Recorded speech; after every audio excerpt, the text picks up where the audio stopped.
What's up, Flannelverse and Run Pure Sports? I am here with JSU, as I am every Tuesday to do some DraftKings best ball. I'm going to get into a Millie Maker, the $25 Millie Maker right now. JSU, how are you doing?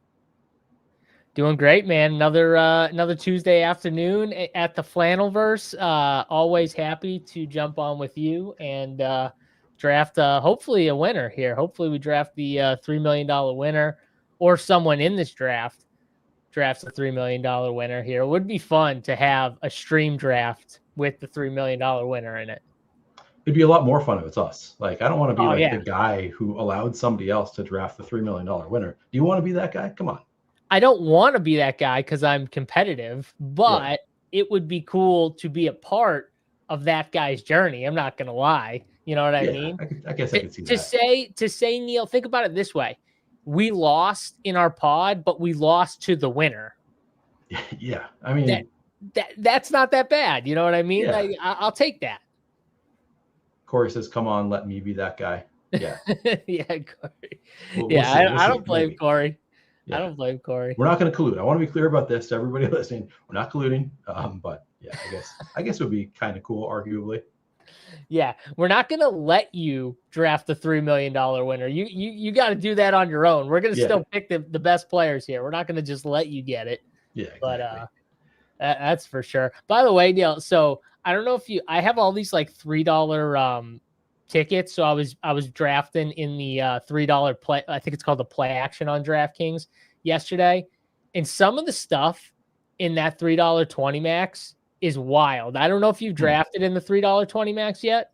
Have you drafted any in there yet? I did some early. I haven't recently, but yeah, I did a There's handful. some absolutely wild teams in there. Like I had a guy start CD, Dak, Javonte Williams, and then draft Ryan Flournoy and like pick 80. Wow. Like super cowboy. Like there's just some weird. I had a guy go Joe Burrow, Jaden Daniels, 2-3. Very, very he did have Chase. I'll give him that. But Sounds like he was trying to let you draft the winner. yeah, exactly. So the $3 streets are they're crazy. I got back in. I can't remember who. Somebody tweeted about the $25 streets being super soft right now. So I did some. I guess because we had the promos this past week on DK. So I entered a bunch of the $25 because I had heard that those were kind of crazy. Right? I can't remember what it was about exactly, but I have not seen anything all that weird in my $25 drafts. No, I've seen like I've seen like a weird thing where like I don't know, Josh Allen goes at like the 1-2 turn once or something like that. You know, Trey McBride goes at the 1-2 turn, some stuff like that I've seen, but nothing like super crazy. I mean, I guess Josh Allen at the turn would be pretty wild. I Yeah, did see that one time, but he still is Josh Allen. I mean, right. whether we It's like like to draft defensible. him or not, like, he He's is not getting thrown out for that. no, he's the top quarterback. You know what I Yeah. mean? Like he's you could say, oh, he's a 3rd round pick. He's going in the 2nd. That's not that big of a deal. They're not going to throw the draft out, like you said, for that. Yeah, I did a Best Ball Mania on my podcast last week with Rich Rebar, where like the 2 hole went Bijan Robinson number 2, went Josh Allen I think in the 2nd round, and then took like Matthew Stafford in the 3rd round or Oh something yeah, like that. Whereas I like remember. I listened to it. I saw that. That was crazy. He kept going yeah, quarterback, didn't he? yeah. I think he did continue to do that for a while, and it's like that's not really defensible because it's like he wasn't even the best quarterback on the board, not even close to the best quarterback on the board. So that one has not been thrown out yet. Yeah, that'll be interesting to see if that one gets thrown out, because that's like, to me, that's like clearly you're trying to mess up. Like you're trying. That's pretty clear. Even though he's not taking like 20th round guys, but it doesn't make sense what he's doing. Yeah, exactly. Just a bizarre. Well, he says I had Josh Allen taken at 101 this morning at $3. Dude, the $3, those streets are crazy. So I believe it. Yeah, I believe I it. guess And I guess I got to get in those. yeah, draft them now, man. They're wild. I got to get all mine in. I was like, if this is the way they are, I'm doing it wrong not getting mine in right now. We are just about to be Oh on the my clock. God. We're gonna have some. I mean, Oh my God. Neil, we're getting CeeDee Lamb and JT. We yeah, got to go. that's yeah. That can't be a combo that people get. No. What do you think? What do you think the percentage of that combo is in this tournament? Yeah, it's got to be. I'm going to say this. I bet you we're like 1 of 10 teams with that combo. Yeah, like actually, that is one of the things that I've heard is that CeeDee Lamb has fallen to the second round quite a bit. So my guess would be that it happens more frequently when it's like JT at 9 and CeeDee Lamb at 16, because I have seen that kind of fall. But yeah, So I think you've you're seen right. CeeDee Lamb at 16? I think that's actually what somebody tweeted about, was like they got GT and then Wow. it was I think it was not even somebody I follow. I think it was like a For You page kind of thing. Somebody tweeted about getting Justin Jefferson and then CeeDee Lamb. Shocker, your For You page has best ball. Yeah, that is a big shock, right? Yeah. That's all my For You page has is best ball Twitter right there. So yeah, yeah, I get it. That's crazy though. Okay, so I personally never seen both CD and JT fall. I've seen one fall. I've never seen both of them fall though. I haven't either. The funny thing is, I don't even like JT that much more than Ashton Genty. So like Ashton Genty being there too was like, oh man, we're gonna get an awesome combo I here. think And then, I think just the fact that I would have, like, in my head, if we went by my ranks, if I would have preferred the Ashton Genty start kind of, but I think it was more just like, I bet you it was way easier to get Genty Lamb for a while than it was to get JT Lamb. yeah, we definitely got the more unique combo by doing it this way. I think this was the right decision. Me It's too. just one of those where it's like, man, we had so many good options there. So who, like, what led us here? Okay, so multiple second round. So Kenny Walker went 10, Barkley went 11, which, yeah, they just got they got the classic Barkley Genty, but just they flipped where they took them.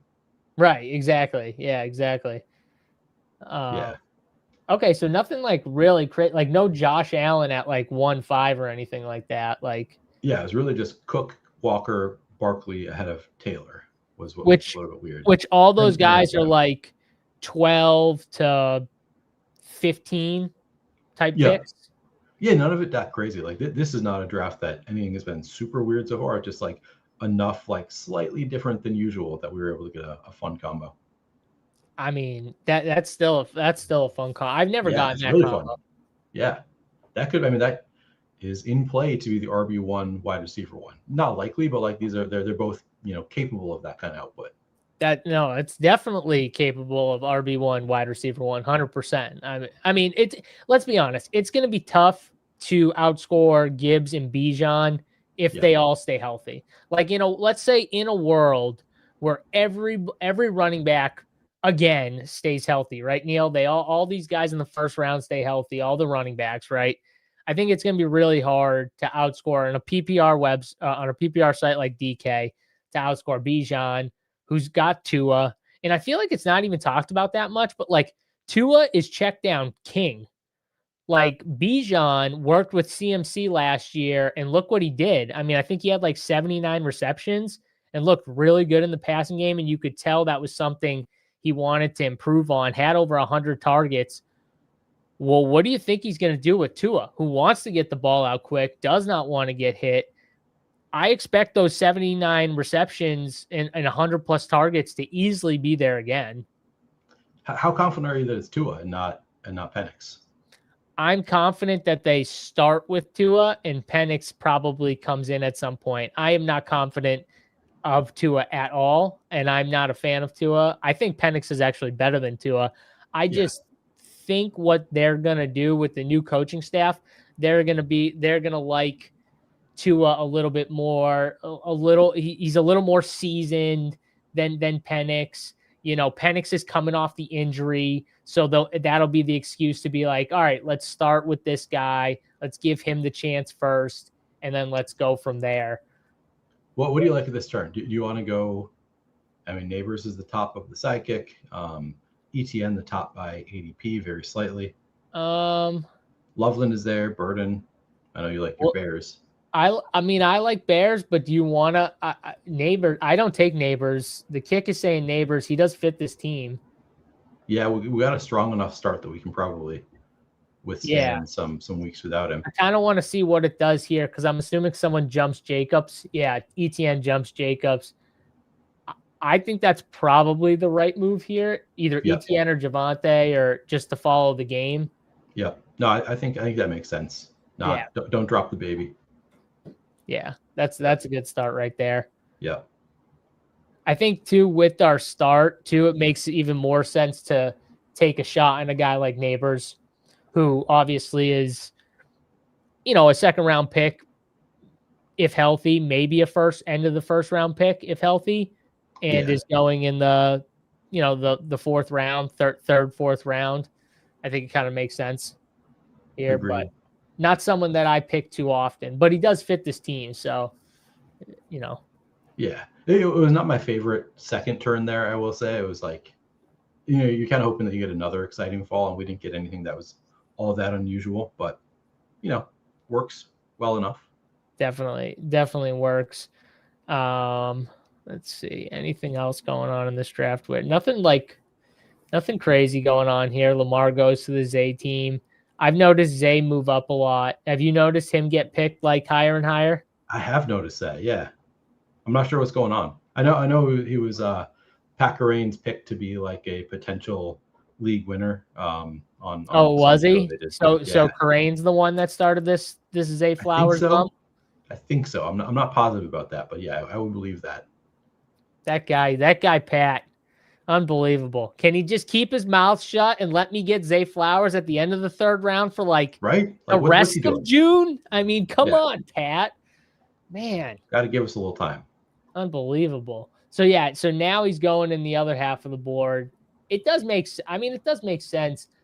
I was saying this on one of the other shows I did last week, but I can't remember. But to me, like that, once you get to the 2-3 turn, that like whole third round, they're all like, it's tough to kind of, distinguish between them all. As in, like, I don't know, like, do I really love Devontae Smith way more than I love George Pickens or Zay Flowers or Chris Olave, Ladd McConkey, T. Higgins? Like, I think they're all really close, and it's kind of tough to me. So it's like, I don't really care. You know what I mean? Like, so like if I have to take Zay to get some more Zay in that spot, it doesn't matter that much to me because they all seem there. Yeah, they all, once you get past that second round, like Rashid Rice, then I think they all seem kind of similar to me. Yeah, agreed. Yeah, you're hoping for a fall at the 2-3 turn. You're hoping for like a Nico Collins fall. Like I prefer Nico Collins a little bit. Or like a Derrick Henry, Brock Bowers, or something like that. You can get those sometimes. Very, very rarely, but sometimes. Yeah. Where do you prefer to draft from? Like what draft slot? I'm always preferring to draft either the 1, 2, 3 or the 10, 11, 12 because of the start that we got. Yeah. It doesn't happen all the time on DraftKings. And if it doesn't happen, it's not that big of a deal. But it happens enough to where I prefer getting the chance at, getting the JT CD Lamb combo. You know what I mean? Like the Gen D CD combo, whatever it is. I prefer that chance. And if I don't get those, I can do I'm okay with doing like Kenny Walker, Omari and Hampton at the turn. I'm okay with doing Derrick Henry, Chase Brown at the turn, doing stuff like that. You know what I mean? So I don't do James Cook, Devon Achane at the turn, but that also makes sense. Like if you want to do things like that, take guys on the other half of the board, like just a few picks earlier. But a lot of times on DraftKings, like you said, CD Lamb does fall for whatever reason. And I'm just going to keep drafting CD Lamb. I mean, he's shown he can be wide receiver 1. He can be fantasy overall number 1. Honestly, he does have that. With Pickens, it's harder to see it, but he's still the alpha on that team. For sure. Yeah. I mean, I guess it's not, I guess not totally for sure with Pickens there, but think about it though. He was amazing until he got hurt. Yeah. And you can contest in some of those games. He had some like big drops and could have had bigger games in a lot of spots. Like and he was still really good. So yeah, I think that, George Pickens, yeah, he does hurt him a little bit, but he still has the upside overall.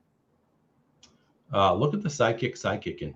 Wants to take Drake May. I guess his ADP has risen enough. I kind of like Travion Henderson, Drake May right here. Seems pretty sweet. That's kind of fun. Yeah, that's really fun. All right, let's do it. Yeah, let's do it. It's a good start right here. Yeah. Travion fall, Drake May. So yeah, we got the start of Drake May at quarterback, Jonathan Taylor, Travis Etienne, and Travion Henderson at running back, and then CeeDee Lamb, Malik Neighbors at wide receiver. I mean, this is a team that, with if we get health, we get Malik Neighbors back healthy. Like, this team could absolutely cook.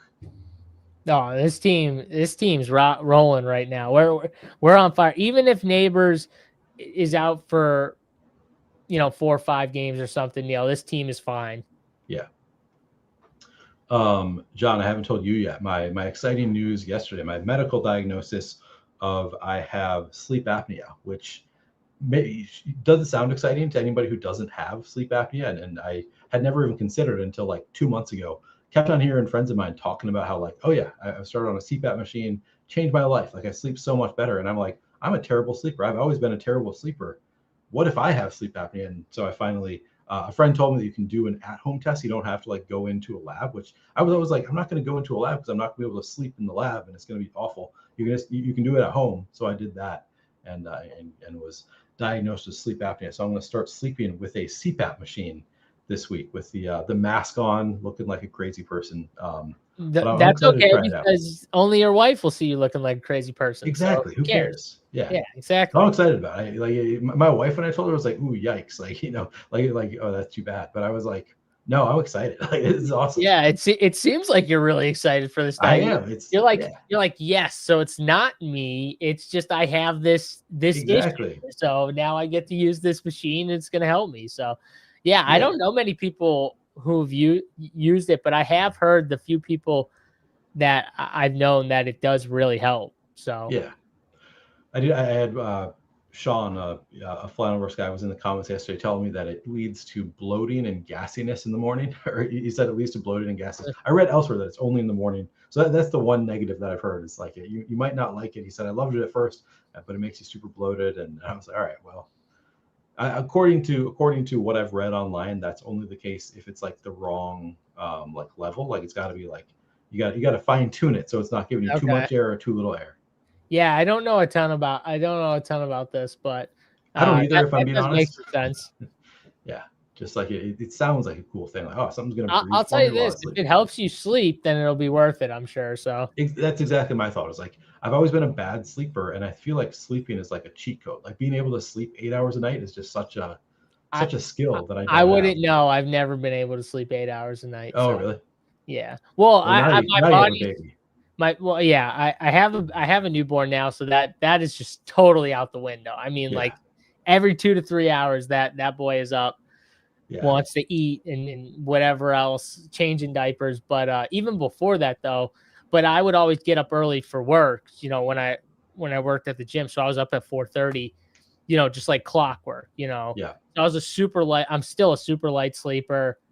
Drop of a pin, whatever. You know what I mean? Like, I'm up. So that's just always how I've been. So I mean, I don't know if I have sleep apnea, but I could. Yeah, I could. I'm a horrible sleeper. Yeah, that's like, and I told my wife like that. My friends have been saying, like, if you snore, then you might have sleep apnea. Like, if you're a bad sleeper and you snore, and she's like, well, you do snore, but you don't have like the sleep apnea snore where it sounds like you're like gasping for air. But then everything I read is like, just like, if you do snore, you should get it tested. So I did, obviously. Well, bang! You got a machine coming. So do you have the machine? Not yet. I ordered. It's going to come in later this week. So I'll let you know how it goes. Yeah. I'm interested to see how it goes. There. Did Tucker Kraft just go, or did that flip? Tucker Kraft did. I guess it flipped. Let's see. Okay. So by ADP, it would be Chuba Hubbard, Ramondre Stevenson. Tucker. Do you want to go Tucker Kraft? No, I actually do think we need a receiver. So Makai Lemon to me makes a lot of sense. Okay. Is he your preferred? Yes, I think he would be my preferred, unless you see someone you like. Well, I know you love Downs, right? And I think I do Downs love fits well. Downs. I like getting them at pick 100, not Yeah, I pick suppose. pick 85. Okay, so Chuba and Ramondre. I'm not like a huge Chuba guy, but this is a fall. It's Yeah, up it is to a you. fall. Ramondre's a fall too, and we have Drake May. We have Travion Henderson. Do you want to double up? We could just double up. We don't have any other week 11 running back buys. Or go Chuba. I mean, it doesn't matter. No, let's double up. I think it's fun. Double up. I won't do it that often, but a little bit of a fall there for both I don't know of if them. I've ever double up that room before, but I don't know if I have either. I mean, I don't hate it. It's the Patriots. They use their running backs like a lot in the receiving game, so it could be a back and forth thing too, where like one guy gets there. Probably both of them are getting there, in games, but like one guy gets there a few weeks, one guy gets there a few other weeks. Yeah. You can see it. And Drake May is rushing for 10 touchdowns. We're just getting all those rushing touchdowns from the Patriots. Yep. And then we'll take maybe we'll get like a Dobbs or something like that. Yeah. Which would fit this team. So breaking boards, I have not done a sleep study in like the lab sense. So this is the obstacle for me was like, I don't want to go in and sleep in a lab and have people like watching me sleep because I know I'm not going to be able to sleep. It's going to be a waste of everybody's time. So I was like, I'm hesitant to do it. And then a friend told me about there's an at-home test you can take. So it's if you go to lofta.com, L-O-F-T, I don't actually know if it's lofta.com, but just Google Lofta, L-O-F-T-A. They will send you an at-home test for like $100 or so. And it's just you put a little thing on your finger and on your chest, and I think that's it. So there's like cords, it's a little bit weird, but like you sleep with like a thing on your finger and on your chest. Oh, and on your wrist, you got like a watch thing on. So yeah, you just sleep one night at home, and it'll upload digitally to the app.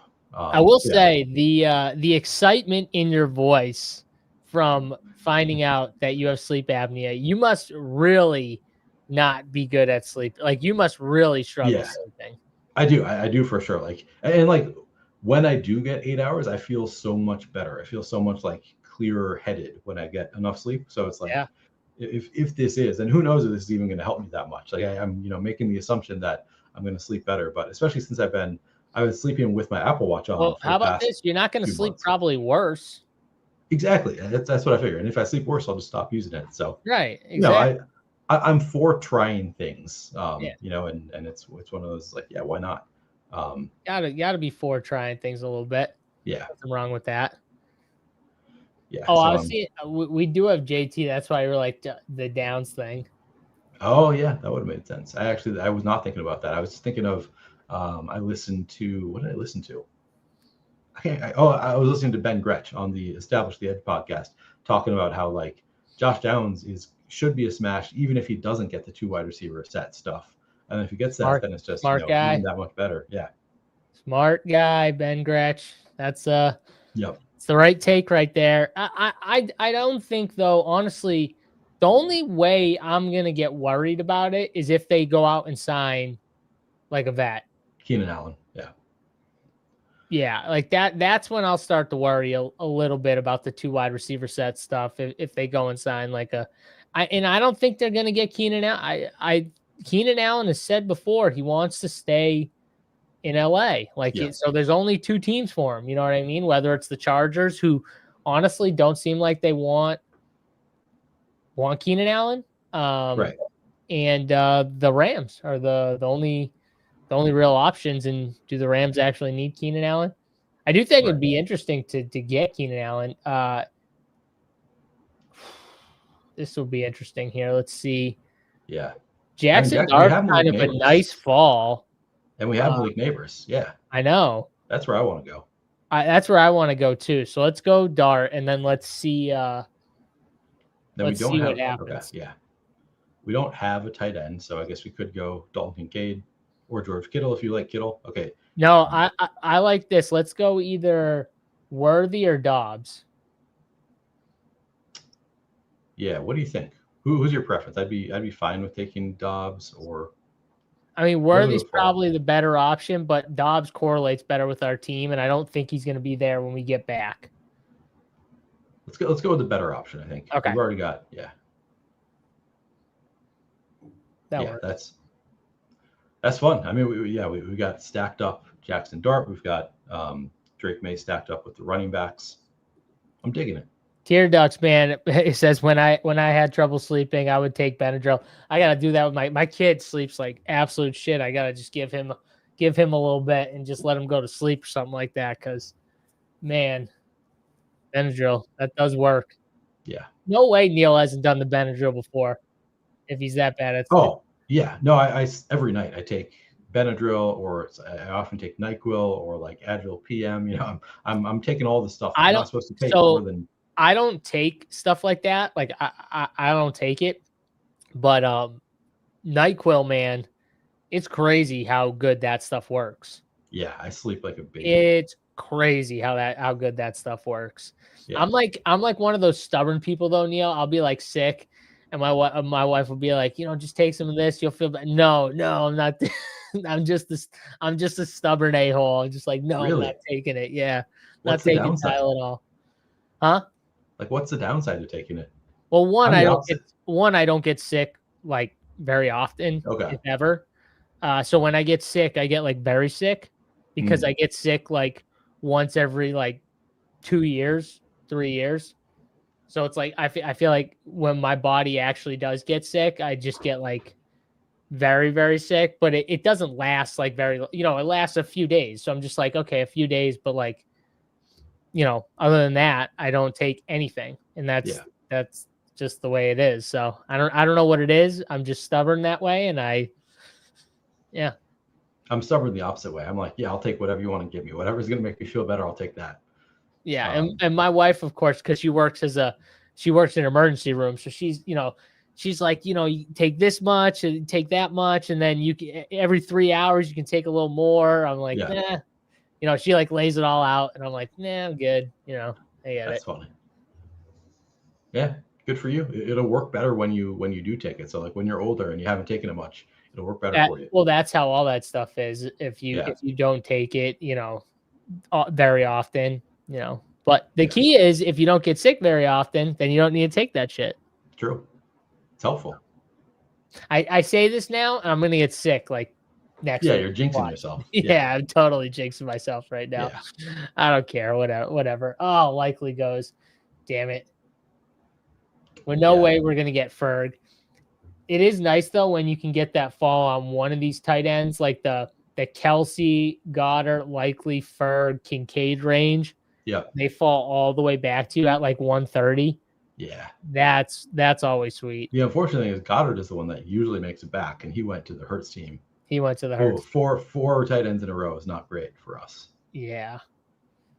And Mark Andrews too. I got a ton of Mark Andrews, which I just realized when I looked at my exposures that I was going to do like at the end of June, like check all my exposure and stuff. And I was like, oh wow, I've got like 25% Mark Andrews. I don't remember, like I like Mark Andrews, so I'm fine with it. But I was like, I feel like I mixed it around a little bit more with like Ferg and Likely and Kelsey kind of all in that range, but he must have just been falling to me more in my drafts or something. But because I think they're all pretty close. Like, what do you think of that whole range? Like, do you? I do too.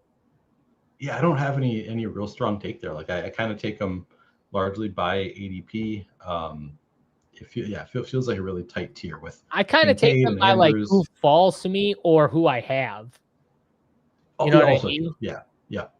So like, I have Dart, like I'll take Likely. I have Dak, I'll take Ferg. Like, you know what I mean? But do I have like a strong take? Like, I don't know. Like Mark Andrews outscores everyone in that range. Like I don't know. I think actually Dallas Goedert scores the most touchdowns of anyone in that range. He's on the best team. I mean, maybe not, but I don't know about. It's like it's a strong enough range. I guess we've got the Ravens in that range. We've got Dallas. I think we've got some strong offenses. I think you could make the case that he's the second best option in the red zone for that team. Yeah, I think that's true. You know, I think you could easily make. Oh, Dalton Kincaid goes. Isn't that? We were both watching it. Like, come dude, on. We were getting Dalton Kincaid. We were being told to take Dalton Kincaid, the first pick of the last time, and he almost made it back to us there. That would have been incredible. Yeah, that would have been so cool. Yeah. Oh well. That's all right. There's a lot of good late tight ends, so I'm not that worried. Yeah, and we can always take 5. Like this is DraftKings. Oh yeah, we could take 5 just to tilt my guy Felix. Mark Andrews is there though, Neil. Yeah. That's the pick. I think that is the pick right there. All right. Who else do we want to take? So we're at 2, 4, 4, 0. Well, Baker falls on DraftKings a good amount. I feel like. Yeah. We don't have any Rams, right? Right. We don't have any Rams on our team, do we? You mean Bucks? Or Bucks or Rams, like the week 17 stuff. Oh yeah. I don't. It's still saying so. Baker is the pick. I would take Baker if you think we need a quarterback. If you're fine with the 2 quarterbacks we have, then I would take Stephon Diggs probably. But I think it's Baker. All right. Or Tracy, who's we do a. Yeah, take Baker. Screw it. All right. Yeah, Jackson Dart, Baker and Diggs. So Jackson Dart is scares me enough with his rushing to take Baker there, just to give us. He's looking to hurt himself. Yeah. Jackson Dart is one of those like, man, as long as he's healthy, he's gonna be great. But if he's healthy, I'm not. The only thing I worry about is the offensive coordinator with that team.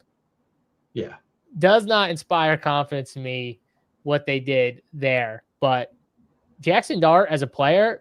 He's great, man. He's really fun, but he also puts himself in harm's way too much for my liking there. For me to trust him, it's a fine line. There was a UFL quarterback. Man, I can't remember what his name is now, but he multiple times went down before the 4th down, rushing to get a first down, and went down before the first down marker, and had open space in front of him. And same thing, in the end zone, he could have easily had a touchdown, but went down at the 1 yard line, and then he got traded after that. And it was oh my God, what is this guy doing?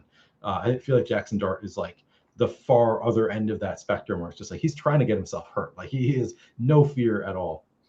Yeah, he's I feel like Anthony Richardson pulled the same shit, but Jackson Dart's a better quarterback than Anthony Richardson, but they just put themselves sometimes for no reason, just in harm, just to take a hit for no reason. To get an extra yard, just go out of bounds, dude. Just get out of bounds.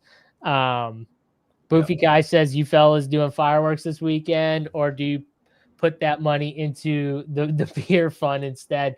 Neil, what are you doing what do you do for 4th of July? It's fun. I don't know. I actually don't know if we have plans yet for the 4th. Maybe we're going to a friend's barbecue or something. I have no plans to light fireworks, but I live in the city. There's going to be fireworks everywhere. I think we might go to my friend's house where you can see all the different suburbs around. So we'll be able to see all the fireworks for all the different suburbs all around. But I'm not even sure if that's actually locked in. That's something that we talked about doing at one point. It's a weird year because usually 4th of July plans. I guess as I've gotten older, maybe it's less of a have locked in plans. I feel when I was younger, there was always stuff going on. But I don't actually know. What are you doing for the 4th? Well, one, I have a newborn, so I'm probably not doing anything crazy for the 4th. So I'm lame. I'll be indoors with the almost 3-month-old. But my neighbor, who's his backyard trails into my driveway, you know what I mean? So he always has parties there. So nice. I'm sure he'll be just throwing off fireworks all throughout the weekend, and the beers over there always flowing and stuff like that. Yeah. He's the same guy who at 7 a.m., one of my first weeks in my house, I went to go get a coffee, and he's sitting out there drinking a beer at 7 a.m. and was do you want one? And I'm nah, I'm going to go get a coffee. Yeah, I really don't want a beer at 7 a.m.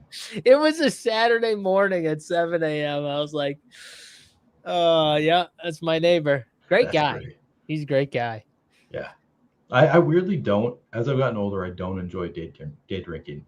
When I was younger, like I remember in college, like I loved it so much, and probably I still would, like in the right circumstances. But I Yeah. find like as I've gotten older, it's like it just like it makes me sleepy if I don't continue drinking. Like if I have a couple beers in the afternoon and You then said like it though. stop, In the right circumstance, it can be awesome. it'd probably be fun. But like now, it's like you don't have those circumstances very often. Exactly. You Yeah. know. You got to be like the sun is shining, you're outside. Yeah. I don't know. Yeah. But I used to love it. Yeah. My wife and I went to Mexico this February. Yeah. I guess it was February. And we would do that like day drink, go to the pool, have a pina colada. And it was like, man, I'm just like wiped out for the rest of the day. So it's like you enjoy it. I enjoy it while I'm drinking it, but then it's just wipes Then me you're out. done. Yeah. Oh, look, Woody Marks at the top of the queue. Yeah, classic sight. Gross. That's Karane's favorite running back in this range, Woody Marks. Loves him. Loves that guy. Yeah. I'll still never forget. He said, I'd take Woody Marks over Keaton Missile. I'm never going to let him live that down. So offensive. I'm never going to let him live that down. What do you think? Anybody standing out to you? I would do definitely one of the Raiders receivers. The kick says Trey Tucker. I'm fine with that. Or Jalen Naylor. I would do one of them. Okay. And then Trey Tucker. Let's start Trey Tucker.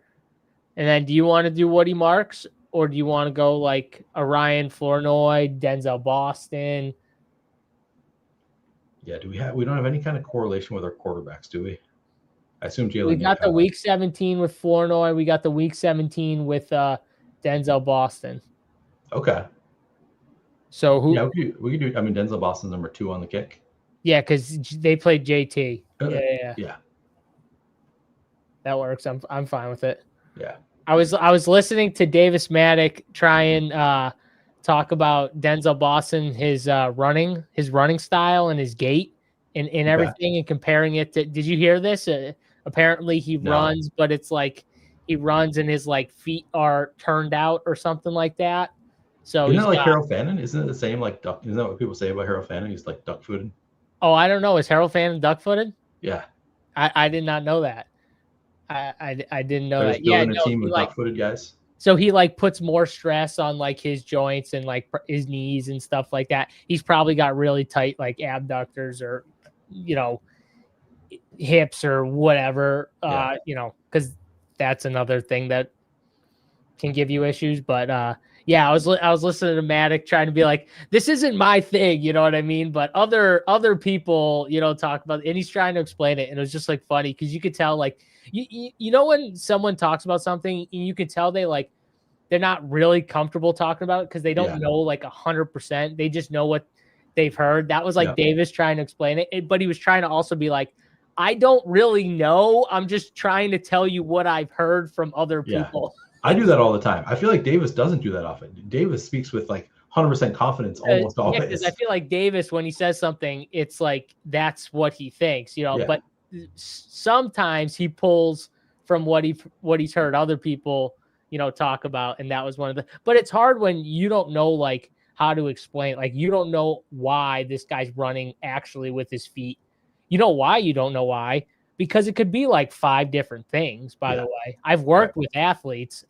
I would know, like, there's not just like one reason. There could be multiple reasons why this guy's running differently that way. You know what I mean?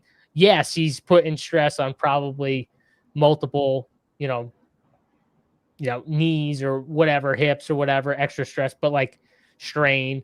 But we don't know like why that is. But it's just funny when people talk about stuff like that because you could tell when they're like, I don't love talking about it because I'm not really comfortable. It's like when I talk about the Jonathan Brooks ACL thing. It's like, it's unclear if it was a torn ACL twice or if he was just having it repaired the second time. And I'm like, I don't fully understand what I'm talking about, but like I have talked about it all the time because I'm such a big Jonathan Brooks maxi. So it's relevant because like they're probably, hopefully not, but they're probably gonna be careful with them because it's multiple injuries now, ACLs, like but you're like, oh, I got all these Jonathan Brooks bags, so I gotta like talk about the ACL and stuff like that, so people know like there is a little risk to this, but I think he's still a good bat.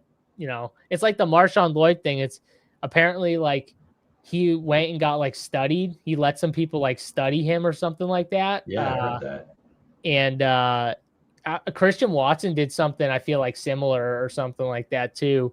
All these guys that like get injured and like can't stop getting injured, like there's obviously something they're doing that's wrong. There's like something wrong with their body or their makeup or whatever. And it's a lot of times it can be like fixable if you do the right things. Sometimes you just don't know. And it's hard for even some of the smartest like trainers in the world, it's hard for them to figure out. Right. Yeah. I mean, I'm glad that they are like allowing people to study them. Like the fact that they're just, they Dude, get if it. I was a professional athlete, I'd let the smartest people in the world 100%. study me too. Yeah. If you get hurt all the time, like, let somebody figure this out Fix for you. my hamstring, dude. I want to go make 10 million a year. Fix my, you know, if I'm Christian Watson, I'm like, somebody do something like, you know, staple this thing so it doesn't tear, like do whatever you got to do. Like I want to run and play football and make millions of dollars, please. Yeah. The Bills GM talking about receivers is just, that's on a different level of, I still can't believe that. No, we don't need it. And then they go and trade for DJ Moore of all people. Yeah. It's insane. Pretty wild. Yeah. I think that Skylar Bell is actually going to be good too, is the funny part. We talk about, he was a guy I really liked coming out. I think he's a baller. So if they don't need DJ Moore? It's going to be funny though, if he's like actually really good. And then like DJ Moore, they're like, he's got like 1 year. K-Dot, we've got Baker. We could pair him up with K-Dot in here. Need another tight end. Yeah. Oh, Ryan Flournoy is still there. Let's go K-Dot in. Yeah. And then I would go Flournoy. He has the week 17 with yeah, let's do it. I feel like that's a nice fall too. I don't normally see him go this far now. I feel like people reach for him a lot. Yeah. But maybe the DAC team didn't. I don't know where the DAC team is, but yeah, what did the DAC team do? Where are they? Because we have Dart, right? Yeah, there they are. Wait, where are they? Right here. Pick, is that 3? Swift, Price, DAC. Yeah, so it's the Pickens team. Yeah. Interesting. Maybe he felt like he didn't need receiver. Yeah. Just looking at his team. Yeah. So I went with, and Kenyon Sadiq was also a nice fall for him. Oh, you got Keaton Missile. He might be a ball knower, you know? Might be a ball knower, yeah. Might be. And a Jalen McMillions team. Have you drafted much Jalen McMillions? Because I know like the sidekick isn't giving them to you. I was drafting a ton of him, like one of my highest owned receivers pre-draft, and then the beginning of beginning of this draft season, I was drafting a lot of him. I've slowed down a little bit, but it's not as much conviction driven for why I slowed down. It was more just like I have so much of this guy, I should ease back just a little bit. But my take is still the same, which is everybody thinks like it's a Ibuka, Godwin, McMillions, but like, what if McMillions is number 2 and Godwin's washed? You know, what if, because I think all of them are going to play is my point. They're going to play a lot of 3 receivers. I think McMillions, when he was playing, was really good. When he came back, remember, he had the horrible neck injury too. Let's not forget. He had that really bad neck injury. We didn't know when he was going to come back. That was that preseason when he picked up the neck injury or something like that? I think so. So he picks up the neck injury. Then he comes back after like weeks of missing, and he gets kind of inserted right back in, Neil. And they were like going to him. Like they were like using him a lot and going to him. And I know they had some injuries. Ibuka at that point was starting to struggle maybe a little bit, but it was kind of impressive that they were like, no, let's get this guy involved. You know, let's get him the rock a little bit. So like, what's to say I'm not getting Tampa's wide receiver 2 at pick 150 or 140? Like, I feel like that's a good. We're drafting the Jets number 3 receiver at pick 140, 150. What's better? If I literally, if I just forget about everything, Neil, you can have door number 1, Tampa Bay wide receiver 3, wide receiver 3, Tampa Bay, or you could have door number 2, New York Jets wide receiver 3. Which door are you walking into? Yeah, Tampa. Well, not everyone's walking into the Tampa door. A lot of people are walking into the Jets door. Yeah. I don't get it when you put it like that. I get the Omar Cooper pick in general, but we got to also put it to who is also around him. And when you look at who's around him, you can't tell me that Omar Cooper is a better pick than Jalen McMillan. I'm sorry, you can't do it. You can tell me that they're both good picks, but no, that's not how people see it. McMillians is not even in, like, the sidekick, for instance. Like, I've never seen him get recommended to me, or very rarely. You got to talk with Zach. I gotta have this conversation with Zach. I gotta, because they might use we don't know where he's gonna play. He's playing in no man's land. Ted Hurst could be the X, and Ibuka's gonna play the Z, and everything like that. Chris Godwin's gonna be in the slot. So what's his actual role? I just think he might be too good. Just like he came in and just started playing last year, I think he just might be too good to not play whatever position they need him to play. Right. Yeah, no, well, let's make our picks and then talk about it more. We could use another tight end. We only have 2, drafted him pretty late. By the way, Eli Stowers is just falling into no man's land. Like, you can get him at the end of drafts now. Have you seen that? I have not noticed that. I'm cool with Pat Freiermuth or Mike Gesicki, depending on if you want to go with correlation or just the best available. Wait, who correlates? We have a week 17 with Mike Gesicki. Oh, shoot. We got them both. I did not mean to do that, but that's fine. Yeah, that's fine. So now we've got what, 4 tight ends? Yeah. Yeah, which is, I mean, it's like we started with Mark Andrews, and then we have Kate Otten, Pat Freiermuth, Mike Gesicki. We might have taken 4 anyway. I think 4 is the right on this team, anyways, the way we did it. So, yeah. And now we can just take. So, how many running backs do we have? We only have 4 running backs. Yeah, but who do we have? We have Jonathan Taylor, Travis Etienne, and then both of the Pats backs. Okay, so we have pretty good running backs. Yeah. Honestly, really good running backs. Yeah. Yeah, we're doing okay. So, depending on who's there, we should definitely go receiver, and then maybe a running back, depending on who we can get. Yeah, I think that sounds right. We can kind of do best available, probably. Branch keeps climbing. My early bags are packed. So I love Branch, but I can never get him now. So he must be climbing. I've noticed that. Yep. I don't have a ton. I do not have a ton of Branch. I've been trying to get some here and there, but have not really prioritized him. But before we get Branch, so back to Jalen McMillan. So I don't have much Jalen McMillan. He's something that I've kind of overlooked. I've kind of been assuming, like, well, I'm just going to take Travis Hunter, Omar Cooper, Stephon Diggs in that range.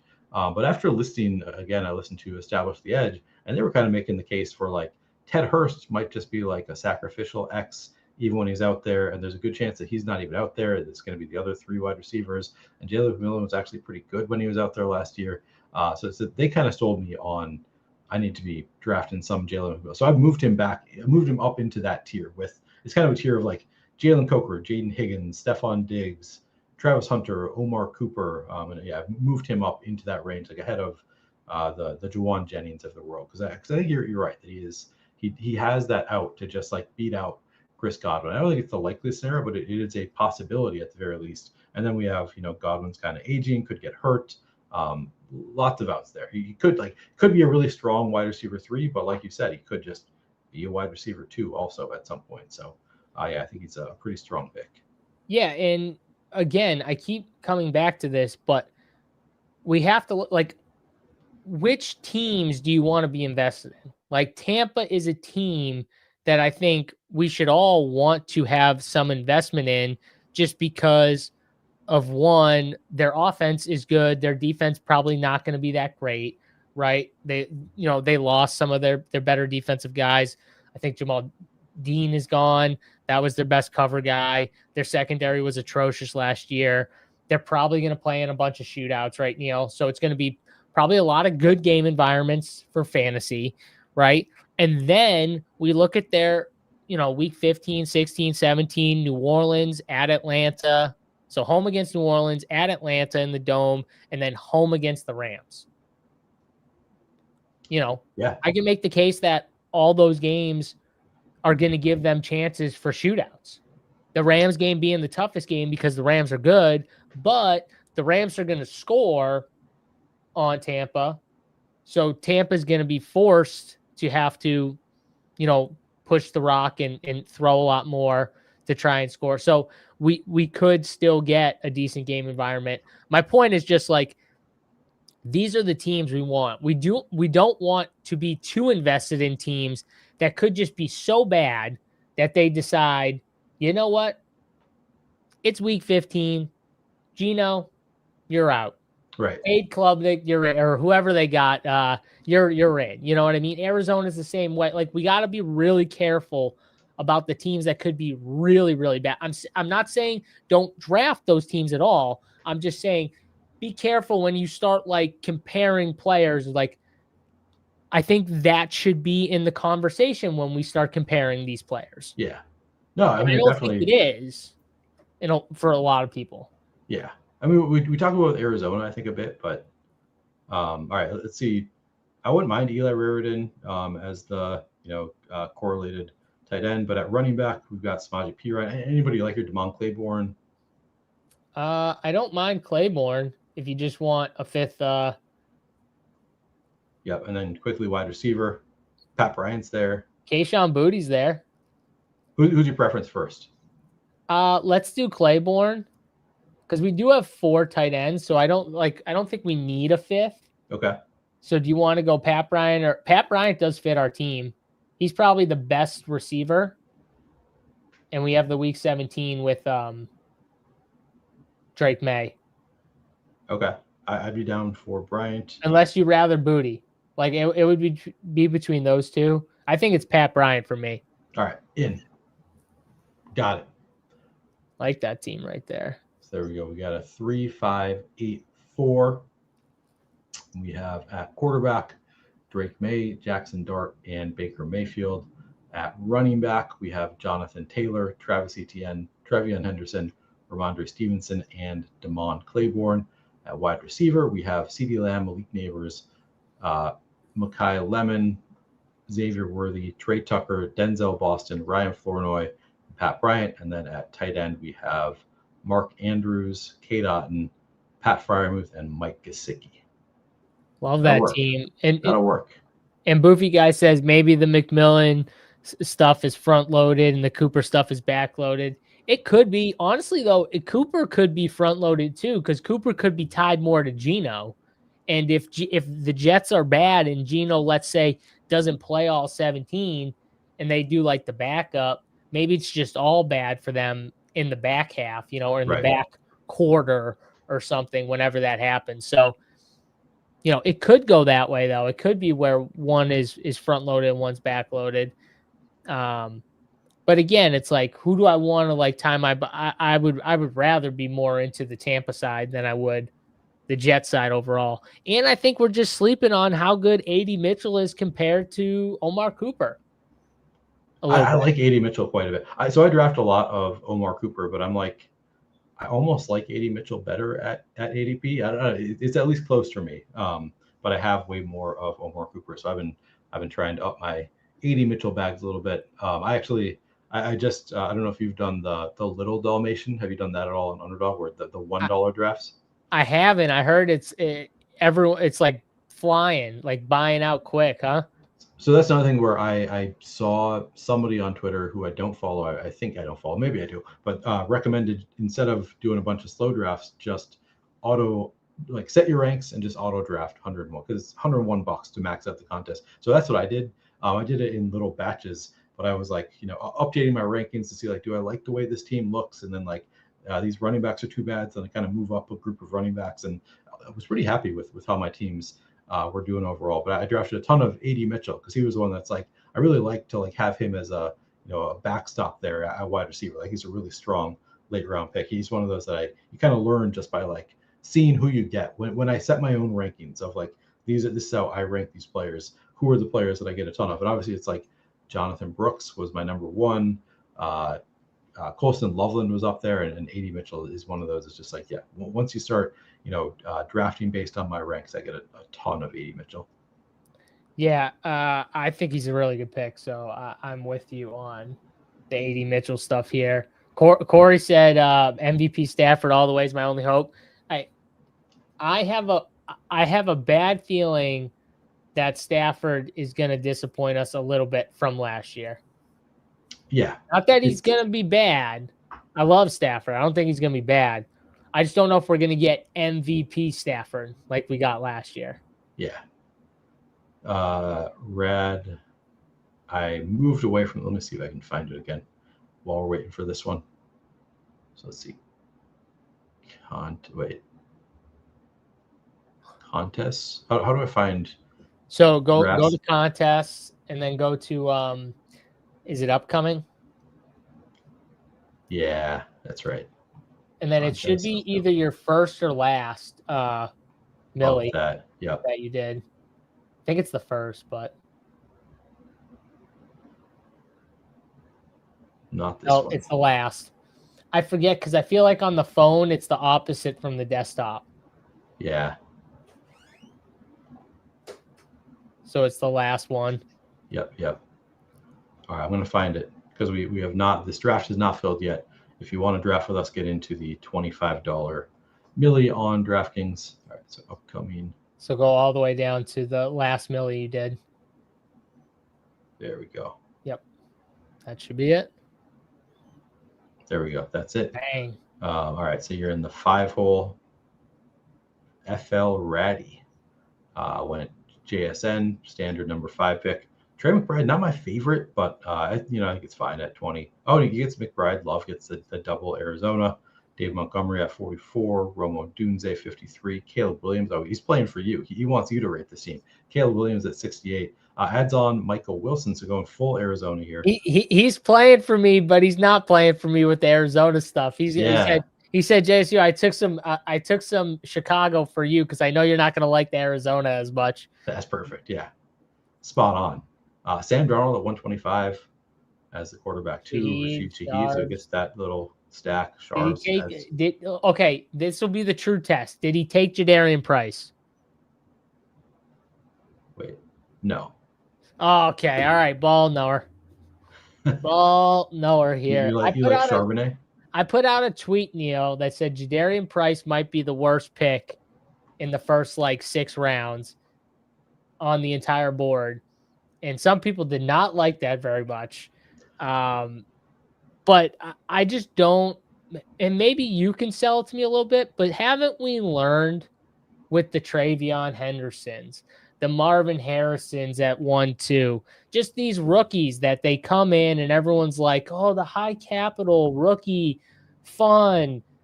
And then you see multiple other running backs be used, and you see them not be used in the passing game, or you see them not get the goal line touches. And you're like, what the hell? They were first round picks. Did we not learn from Travion? Did we not? And I saw,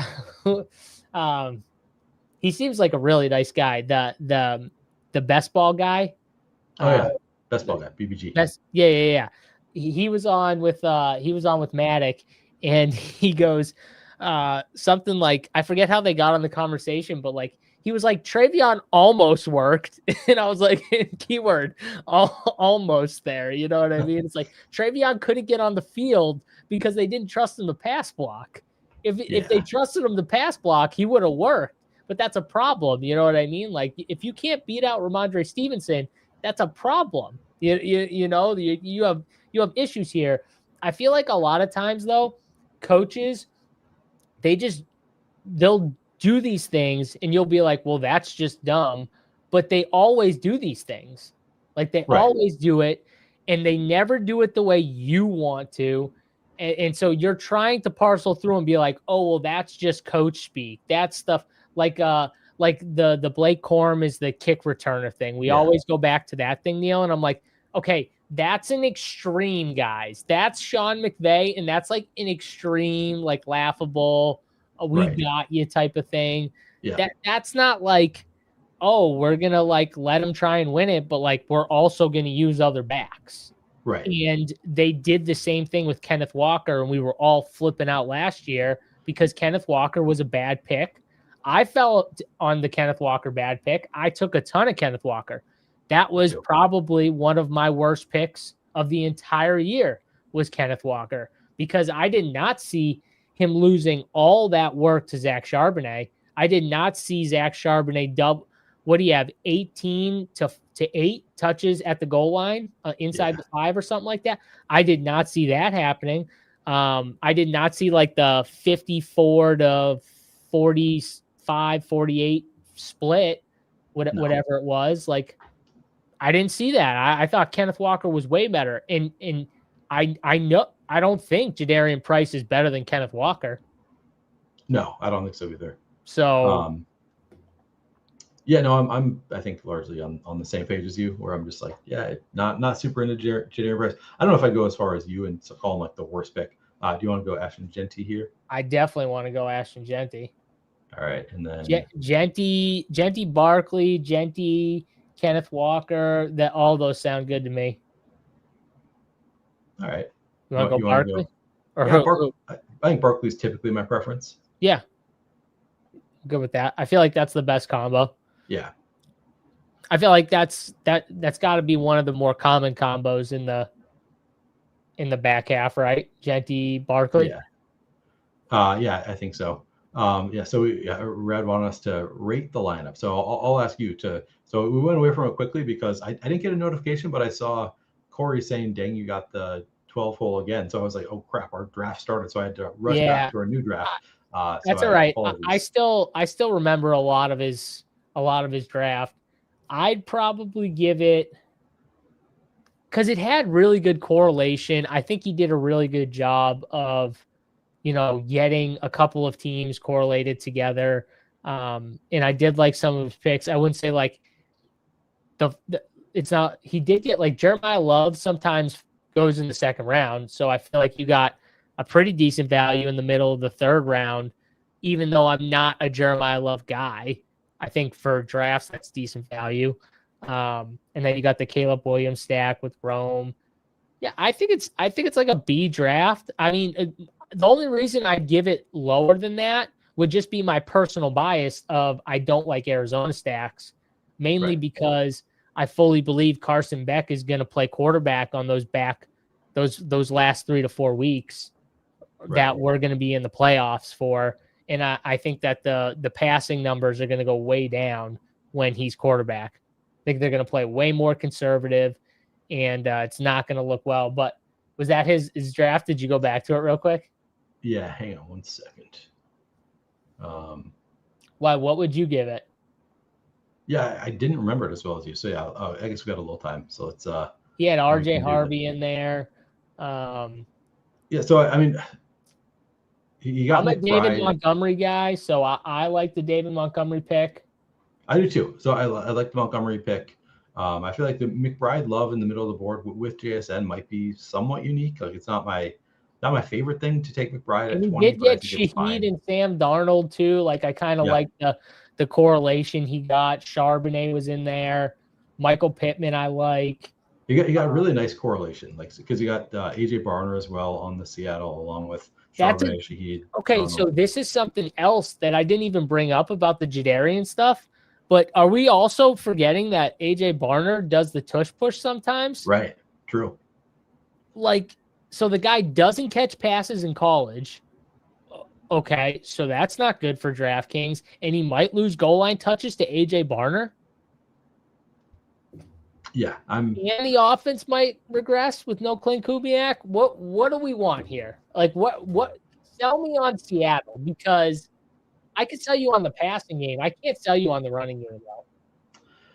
It's tough for me. I did see. I think Davis tweeted out the guy making a point and everybody watched him that that they're probably gonna let the first round running back cook instead of the kind of bad running backs behind him. Which I get that, but I do think, like you're saying, it's probably just more of a committee. Like they probably just don't have. Send Davis back. Davis is going to be really disappointed when he learns Emmanuel Wilson's name and George Halani's name at the same time when they're all playing, and he's just tilted because they're just all rotating in. Breaking news: Justin Herbert just went at pick 26. Oh God, I thought you were going to say something like Justin Herbert got hurt or something like that. No. Yeah, oh sorry. God. Sorry to get you nervous there. That's amazing right there. JT, wait, did he go to JT2? Yeah. Wow. JT2, Ladd McConkey, Justin Herbert. I wonder if he's setting up a Tyler Warren for the next pick. Maybe. Colts and Chargers. Yeah, it doesn't look like. I don't think he's trying to throw the draft. I think it's just a unique drafting style. But we'll find out. Hopefully we get a fall. I'm hoping we got, dude, that I'm on Brock Bowers, Rashid Rice is fun. It's a good start. Badger. Oh yeah, it's really fun. So we got so Justin Herbert. Anything else weird in this? No, I don't see anything weird. Yeah, not really. Pretty standard stuff here. Higgins. Breece Hall fall. Yeah, that I've seen a little bit. Devontae Smith fall, I haven't seen as much. Kyron Williams, I also haven't seen fall as much. Oh yeah, we've got some nice picks here. So where do you want to start? Well, I definitely want Devonta. Okay, let's do that. So let's take Devonta. We've got Saquon. Let's see if anything weird. No, I mean, it would be Breece or Kyron. I think Breece is probably the better pick. All right. Yeah. Yeah, I think. Yeah, it's funny. He goes like 26 or 27 on it. I didn't realize he goes so late on DraftKings. We get some random falls, man. That's a good. This is why, though, I love the 12 spot or the 11. Like, you get these weird. You'll get some weird combos. Yeah. Yeah, it is one way to put it, Shady. No, we love it. You love it when you see that. Let's not lie. Yeah, we love to see it. I did love that I drafted a 555 on Sunday, and finally, Shady Advice wasn't in my really? draft. I was like, he's running out of bolts. He's done too many already. Yeah, no, I was like, Shady must be taking a break or something right now. It's 1:00. I was like, I got to get this thing in before he jumps in my draft. Yeah, that's funny. Funny enough, I did feel like I drafted a way better team. So maybe I'll attribute that to Shady not taking all the good players. So yeah, he's anytime you want to take a break on Sunday and not draft 555, Shady, you are welcome to take a break. Yeah. Make more of those weekend plans. Weekend plans. See, yeah, that's fine. We like Shady. I always want it to fill, but I'm also like, it'd be nice if Shady took a day off. This would be nice. But I did have like CSU was in there. You're unlikely to get like no sharps. You're never getting no sharps in there like ever. CSU did something like really weird though in the draft. Like really, I'm trying to think. I've done like maybe 5 or 6 of those 555s now. I don't think I ever saw what CSU did. So he went Bijan. I think he had the 2 pick. So he went Bijan, and then he went like 10 or 11 picks in a row without a running back. And then he took like 6 of his last like 8 picks for running backs or something like that, or 5 of his last like 8 picks for running backs. It was very interesting. Yeah, it seems risky. But like I guess if you're taking Bijan, you're like, okay, this guy's gonna hold one spot down, right? Like, Here, let me pull up the team here real quick. We got time, so let's pull up the. I don't know what this is, but okay, terms and conditions, sure. Let's see. You see, Mekhi Lemon went 47 here. Now I'm curious if they're going to take Jalen Hurts at 50. I guess we have Devontae Smith, so I wouldn't mind if they don't. Yeah, that would be nice if they didn't take him. So this was his team. All right, you ready? So he went Bijan at 1. Then he went Trey McBride, Rashid Rice, 2-3. Devontae Adams, Jalen Waddle, Jordan Tyson, Marvin Harrison Jr., Jordan Addison. And then he went 3 quarterbacks in a row. Kyler Murray, Bo Nix, Tyler Shuck. So he stacked up a couple guys. He stacked up Waddle, Tyson, and Addison.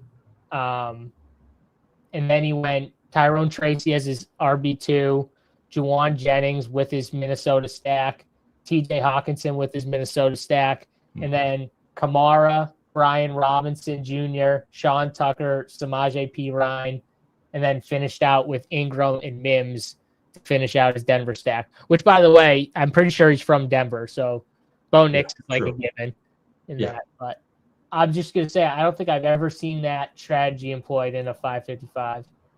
Yeah, it'll be unique. 100%. Which maybe is what he's going for. Yeah, definitely not a sidekick drafter, I guess. CSU. I would assume he's using the solver, but who knows? I would assume so, but I don't know. He could just be doing his own thing too. Yeah, you know? True.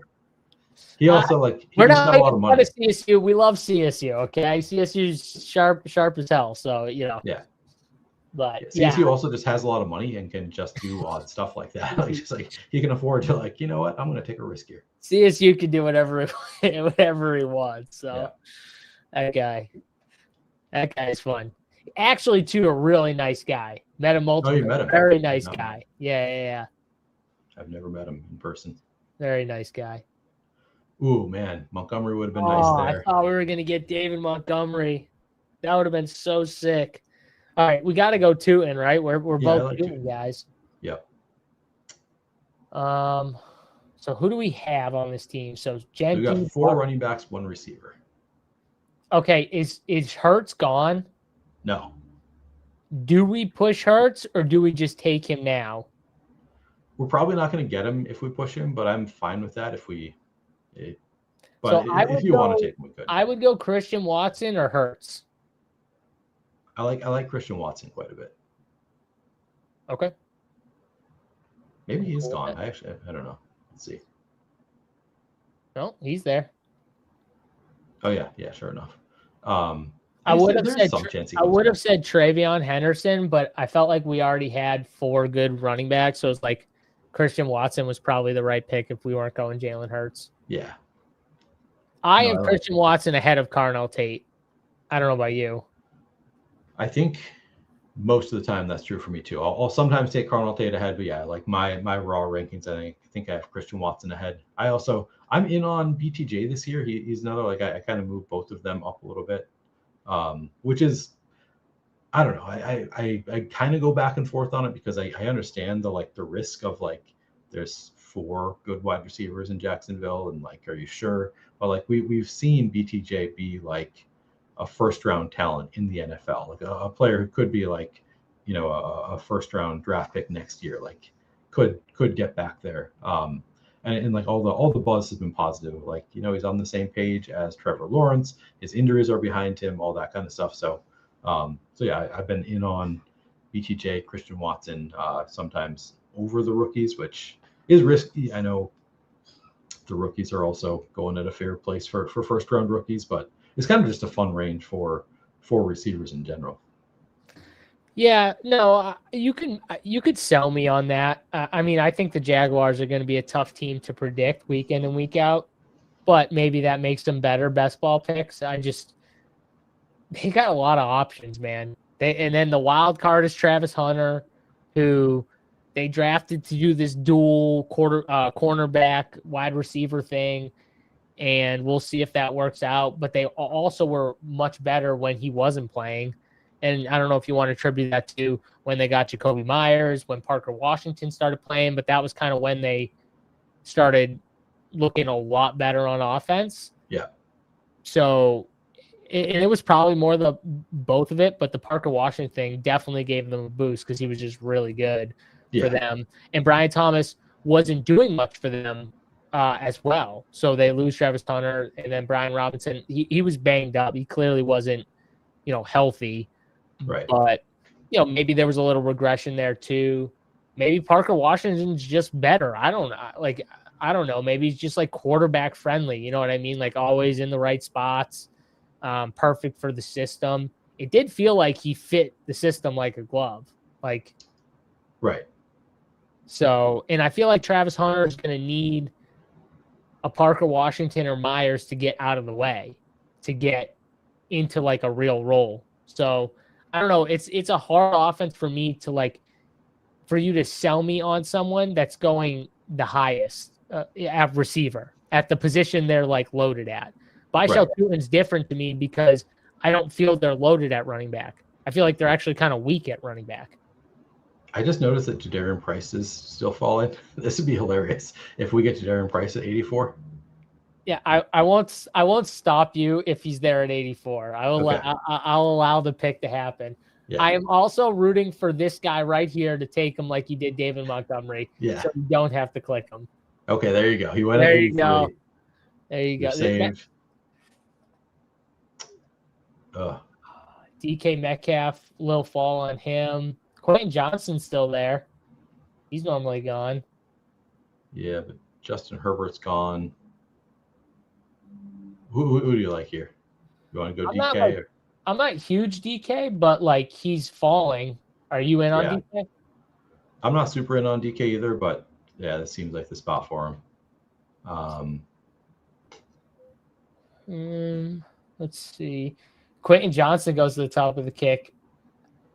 I actually think that's the right call because he's also been just skyrocketing up boards. So like getting him at pick 85 is actually a pretty good value. Yeah. Yeah. That was enough of a fall that I think you're right. That's just the right. I know you were looking at Reed, but I think that was the right move. Yeah, no, I think it probably was too. I was also looking at like what are our quarterback options because Hurts is gone, but whatever, we can always figure that out later. Yeah, I mean, this team's so loaded right now. Yeah, I mean, we got multiple wide receiver ones. We got a bunch of sick running backs. Yeah, our running backs are. I mean, Genty, Barkley, Hall, Tutin. We could be just done at running back, and then we've got. I guess we just hope two decent quarterbacks kind of fall to us next round. Yeah, exactly. And they usually will. Like we're kind of in a nice quarterback range at 108, 109. Yeah. So hopefully we get two decent quarterbacks that fall to us there. And then hopefully we get a tight end that falls to us at the next. And we kind of start similar to what we did last time where we get that fall like last time. So yeah. No, we're doing, I think this is a nice team. What is the guy when you get the 2 hole? What is the guy in the 2 spot doing? Let's look at the 2 spot here.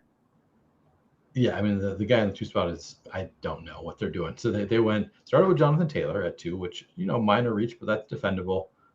Led McConkey at 23. Again, it's a reach, but it's defensible. And then they go Justin Herbert at 26. Mekhi Lemon 47, Dalton Kincaid 50, Aaron Jones 71, Woody Mark 74, Trey Harris 95 now. It's just is that's not even a defensible draft. No, it's not. Yeah, I can't even make something up in my head to defend the draft. Clearly, the guy's trying to punt it.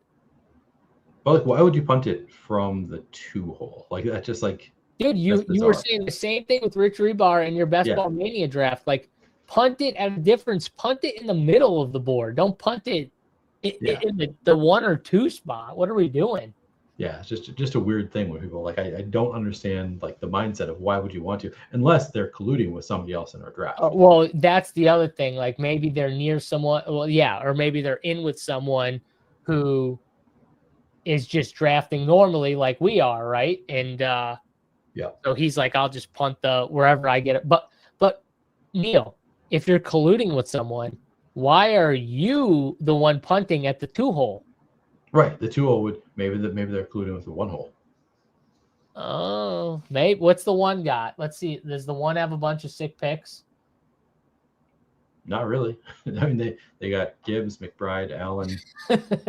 Yeah, not really. Yeah, Not just kind of really. standard. Our team is way better It's a than nice that team. Yeah. Our team is way better than that team. What are you talking about? We're crushing it. I mean, we're destroying Our team this is draft. loaded. If we get they better not let us get quarterbacks. Ooh, they didn't let us get Patrick Mahomes. That would have been fun.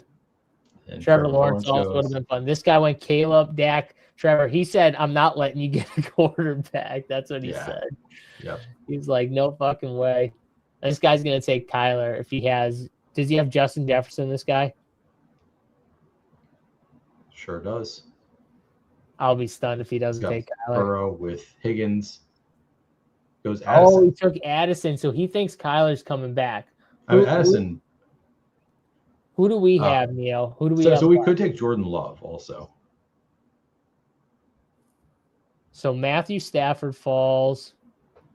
We could take tight ends with Matthew Stafford, so I don't hate the Matthew Stafford, Jordan Love thing. We'd also do Jordan Love and Matthew Golden. I don't know if you're Golden. I mean, we've already got this. I am a Golden guy. I feel like though we should take another quarterback. Or we get Sam Laporta. Yeah. Do you want to go Stafford? I would go quarterback, honestly. All right, it's a nice fall for Stafford. I don't take much of him on. I never take him, but 20 picks past ADP, I feel like is the way to do it. Yeah. They have the same bye week too, though, right? Oh, crap. Stafford. Yeah, I didn't even think. We're gonna take a third one anyway, so it doesn't matter. Yeah. Sam Laporta is still being on the board here, though. It's kind of nuts. Yeah, that is pretty nuts. I did like. I think Davis was talking about it though, where he was saying like pretty much after like the tight ends like I don't know 6 or 7 to like 13 are like the same as 14 through 20 or something like that. It's like there's not much of a difference in the gap between those guys, which kind of checks out in the way I draft anyways. It's like, if I'm not getting like I think the stud top tier ends with Tucker Kraft. I don't know about you. Because I don't see a ton of difference between Tucker Kraft and Harold Fannin and Sam Laporta and that group. I do. I mean, Tucker Kraft showed us he could be tight end 1. He was really good last year. He was really good last year, and they just lost multiple pieces to that offense. True. Who's to say? Maybe Matthew Golden isn't good again. Maybe it's just Tucker Kraft's back and he's smashing, and it's Christian Watson. Fair. It could just be double alpha. Those two guys just going out there and smashing it. Now, maybe he's also recovering from an injury. I think it is the big concern for me is that he's. So is Sam Laporta. Yeah, that's true. So is Sam Laporta. And I can make the case to you that Tucker Kraft is the number 1 option on that entire team. You couldn't make the case to me that Sam Laporta is the number 3 option on the Lions. I could make the case for Harold Fannin being the number 1 option on the Browns. You could. That's true. But our boy Casey Concepcion, I mean, yeah. No, Harold Fannin. Well, I would say Quinshon Judkins is, but maybe it is Harold Fannin.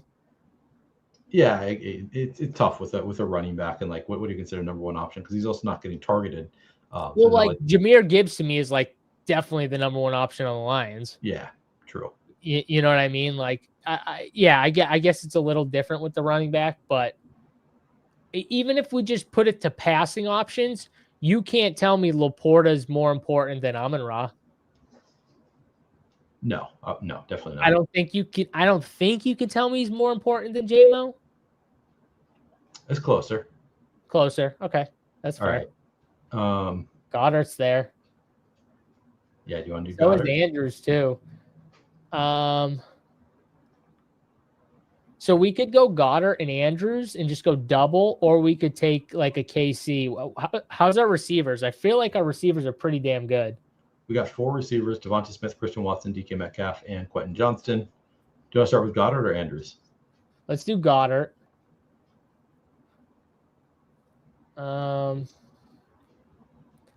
I do on this team want to go at least one Rams tight end. Yeah. So maybe we do KC or Dobbs and leave Andrews. What do you think? We could do Concepcion. Okay. I like that. I just, as we're talking, I see my dog. I left my door open because I got the AC blown up here, and saw my dog come up here sniffing around. And he's still afraid of me. We're over 7 weeks in. He usually, still afraid if I'm upstairs, he won't come upstairs. Yeah. I mean, he's like less so, and it's like kind of a weird thing where like he is like plenty happy to let me take him on walks, and like he like kind of is, interested. Like do fun things, like walks and give him treats. Yeah, but he still like won't come up here. But I think he is. Earlier when I left to go to the gym earlier, I like kind of spread some treats all around for him. So I put some up here on there's a little doggy bed outside. You're trying to butter him up. Oh, I'm trying to butter him up big time. Yeah. But also he skipped his breakfast this morning. So like we left it out for hours for him, and then at some point you're supposed to just like take it away. If they don't eat it after 15 minutes, you just take that food away. Teach the dog like, no, this is when I give you your food. That's when right. Yeah. We don't usually do that, but after like 3 hours out, because he'll eat it like after it's been out for 5 hours sometimes, and we don't really want to get him on schedule. So I did remove that, so he's not eating a meal, he's only eating treats. So I think he's like probably starving right now, and like looking around. Like, you leave any more of those treats around for me? Yeah, that's funny. He's definitely starving. So dogs are very smart. My dog, he got into this habit at one point where he just didn't want breakfast. Like he just was like, no, not doing breakfast. Like I'd be like, come on, let's go get breakfast. And not like just totally not interested in breakfast. Lunch and dinner though, super interested in. Like super, like sprinting to his like he's standing by the door where his food is, and then sprinting to his bowl when I fill his bowl, like sprinting to where his bowl goes. Breakfast though, I can't even get him off the couch. Wow. He just like jumps up. So then I just pushed. So what I did, Neil, was I started taking him for walks early in the morning, which he hated. But I started taking him for walks early to get him kind of tired. And then I'd make him wait after exerting all that energy. I'd make him wait until like noon for his first meal, or 1 o'clock even. And so I pushed his gaps, because we feed him 3 times a day. Yeah. That's what they told us to do. So we feed him a little smaller portions, but 3 times a day. So I was making it like 1, 4, and 7 when he'd eat. Okay. And eventually he got out of the habit, and now he likes breakfast again. Okay. But nice. That's how that's how I broke the habit of him like he would refuse to eat, probably because he knew like, I'm gonna get that food anyway. Like, you just give it to me later. Like, I don't want it right now. Yeah. So, so you clearly have a bigger dog than I do. If you're feeding me 3 times a day. My dog's big. He's like 100 pounds. Yeah. I got a little 12, 13 pound dog. So we're only feeding him twice a day. And he's still like, I don't need that meal. Like, I'm gonna wait till you give me treats, because you're gonna give me treats later. So I don't want to eat this meal and use up that stomach space. Yeah. Corey says, thanks for leaving, Andrews. You're welcome, Corey. You are welcome. You got Jalen McMillan too. Corey's got a good draft going. Look at that. Worthy, Pittman. He's got some ballers going there. Bryce Young, the suggested pick here. Omar Cooper there also. Grew up. What do you want to do? Travis Hunter is there. So we could go Omar Cooper and Sadiq, and then hope Geno falls to us. Yeah. Where's the other? Where's the Garrett? We have Brees, right? Where's the Garrett drafter? I mean, it's going to be on the other side of the board of us, because we're the Garrett Wilson drafter. Go up. He's right there in the middle. How many quarterbacks does he have? 2? I can't find him. Drake May and Baker Mayfield. Yeah, we could try it. Go Sadiq and then see if he makes it to us. Although I mean they're nicely correlated teammates anyway, and we need a tight end, so that works. I don't draft a lot of Sadiq. Do you? No. Yeah, it's a rare one for me. He's someone I wish I could sell myself on, because I see like the talent is clearly there, but like they just have so many options. It's like, okay, how many Jets are actually getting there? Mason Taylor's still going to be involved. Right, exactly. We like Yeah. A.D. Mitchell. Like how many pass catchers are actually getting there for the Jets? Garrett Wilson's really good. Right. We don't even know who the wide receiver 2 is between Adonai Mitchell and Omar Cooper. And yeah, it's a mess. Yeah, so it's not a common thing, but I think it made sense for this team where we needed a wide receiver and we needed a tight end, and we'd like to take a third quarterback which could line up for this. So yeah, I think that was good effort, good try at least. We'll see if it works. Greg says he's got a Rottweiler. She's a good girl. My father used to have Rottweilers. Good dogs. Loyal dogs, scary dogs though. If you if you don't know them or you're you're not a dog person, very, very scary, intimidating dogs. Yeah. Great. I think the number 2 hole is now saying, like, in case you were wondering, like, am I trying to throw this draft? I just want to make it really clear that I'm taking guys that nobody's ever heard of before. Hibner. I mean, at least he took the missile. I could sell myself on the missile. Oh, of course. 143. Jeez, that's a good value right there. The missile at 143. Good for you, missile. But I don't know who M. Hibner is. That is not a winning pick, I'll tell you that. Yeah. Yeah, we're picking from the 12 hole. Sean asks, how do you feel about Xavier Hutchinson? I'm all out. No way I'm taking Xavier Hutchinson. He's just not a good receiver, and he has more target competition now with Tank Dell coming back, and then both the rookies probably, taking on bigger roles. So I don't really see Xavier Hutchinson having much of a role. That is the type of player we were just talking about with like the Seattle backfield and everyone being tilted when they don't use Price the way they want him to in the beginning of the season. But like that is the type of player that we're all going to be tilted when this team decides they want to roll him out there for 40% of the wide routes, receiver rotation. Yeah. And they run 5 receivers or something like that. And we're all just going to be pissed because he plays. But I don't know how you can pick him in like fantasy. And we did get the Geno. Every time I push Geno, I never get him. That's nice. We just got the Geno push. Yeah, that's fun. And then how many tight ends do we have right now? 2? We got Tess Laws falling, although we knew Dalton Schultz, Greg. Yeah, just 2.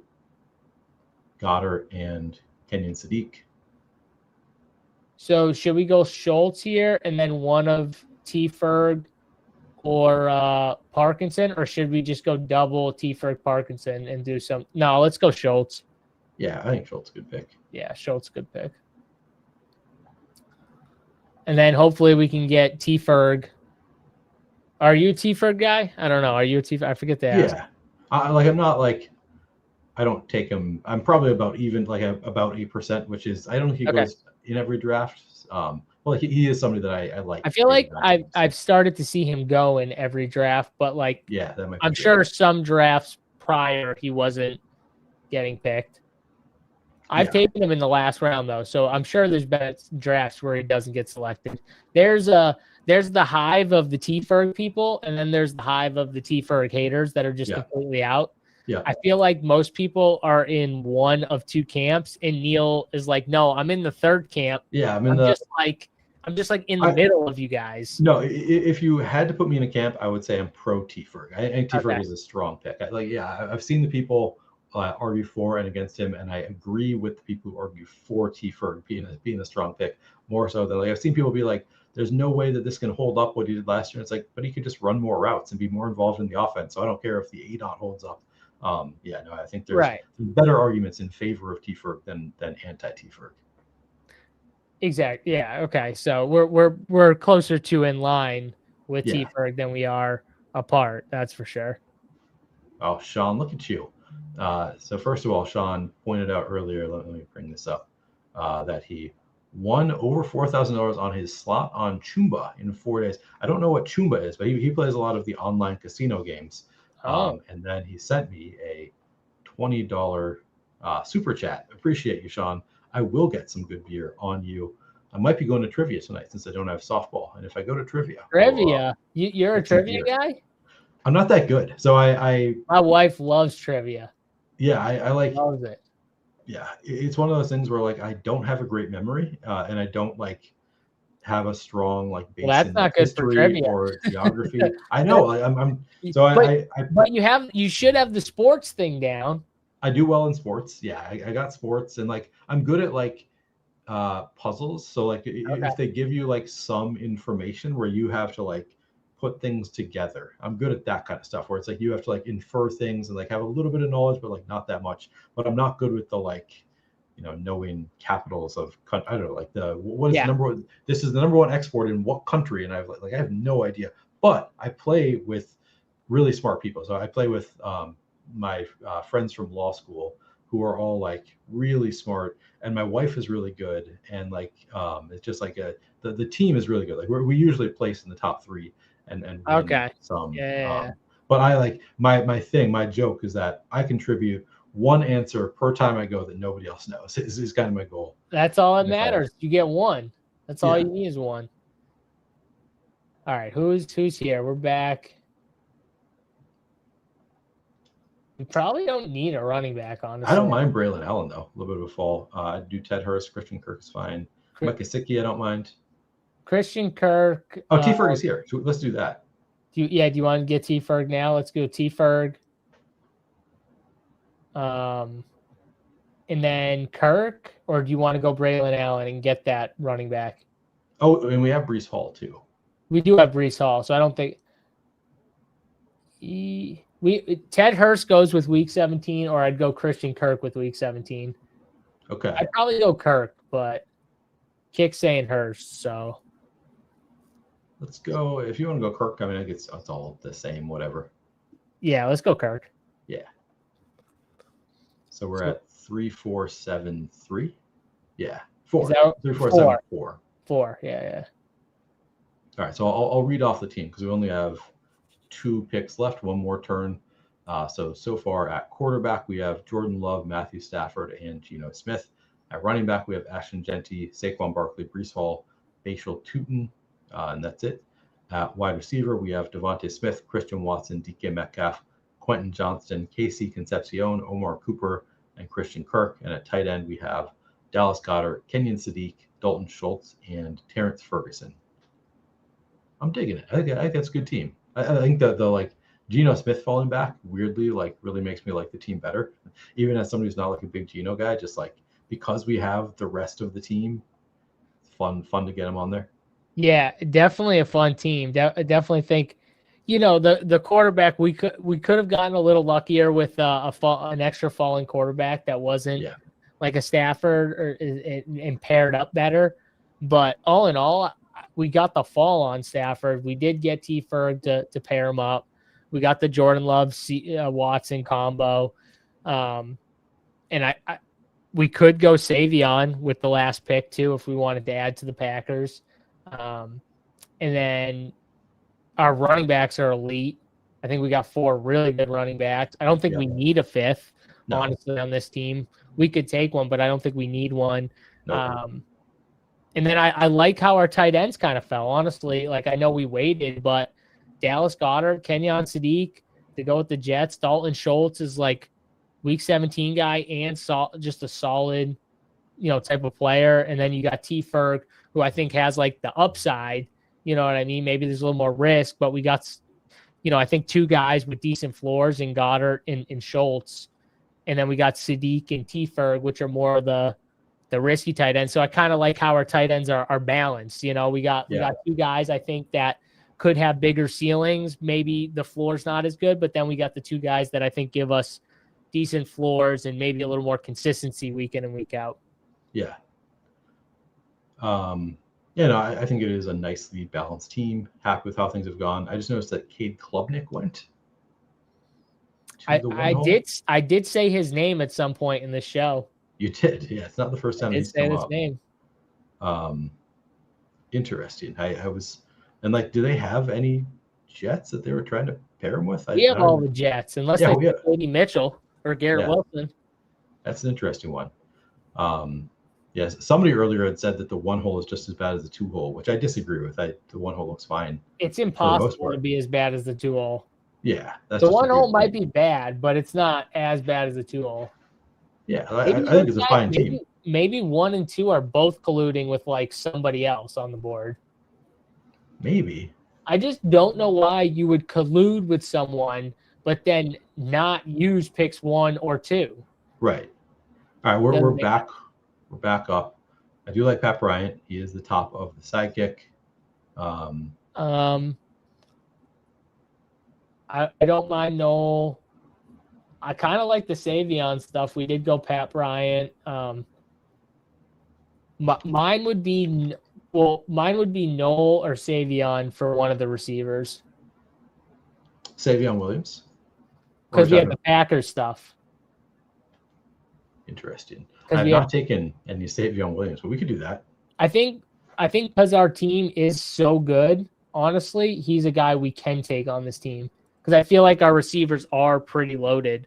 True. He's whereas like Pat Bryant, I think on a different team would make more sense. But I think you can take more risk on a team like this because if you look at our receivers, the way we kind of fell with this draft, even though we started out with multiple running backs, we've got pretty much like a couple, was it 3 or 4 wide receiver ones?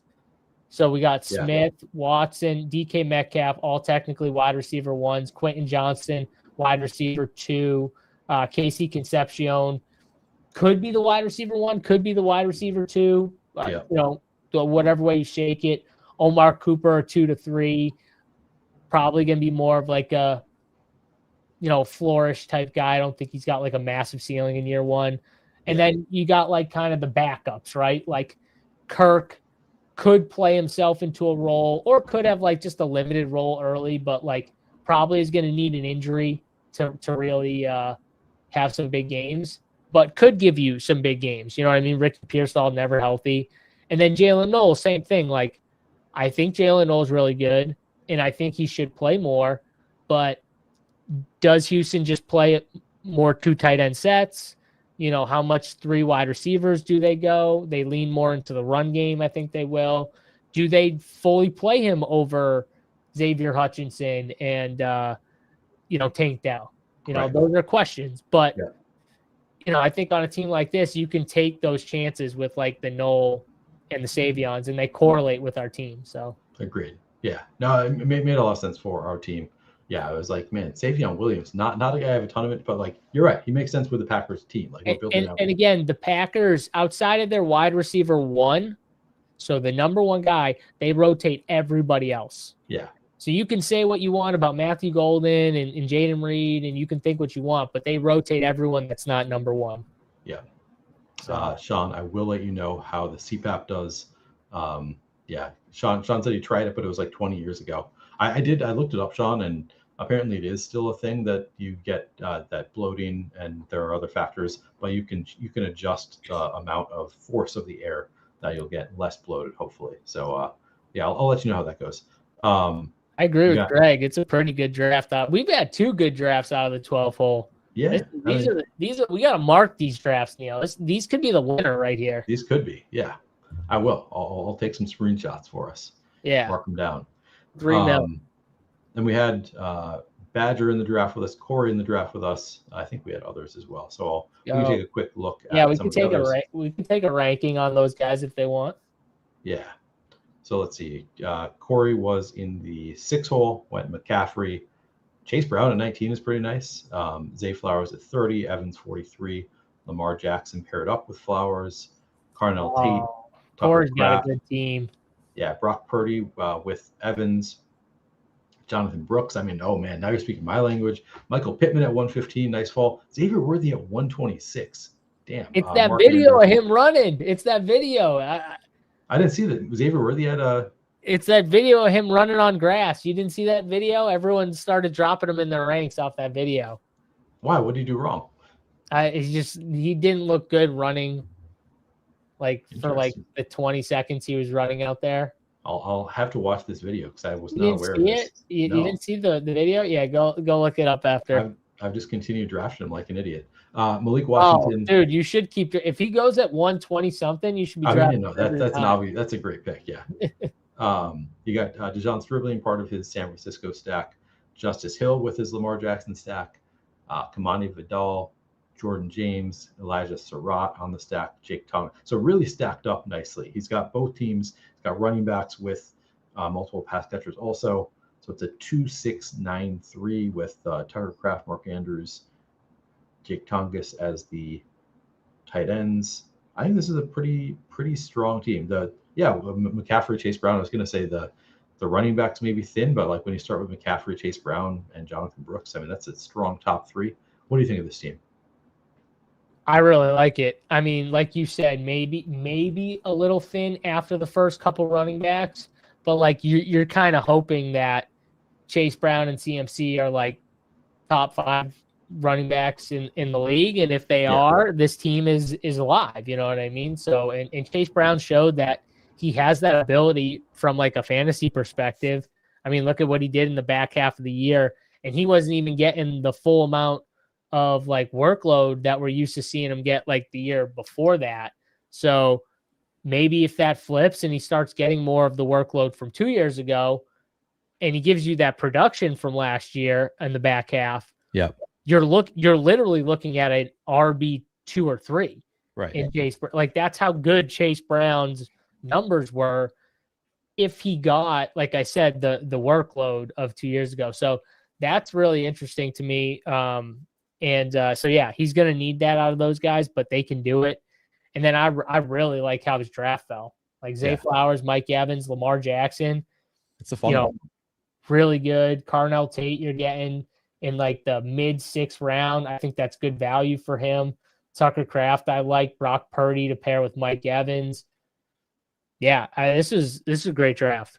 Yeah, really like that draft for Corey. I just want to point out, Listoic, we're an hour 45 minutes into this stream before somebody points out that apparently I've been on the wrong mic this whole time.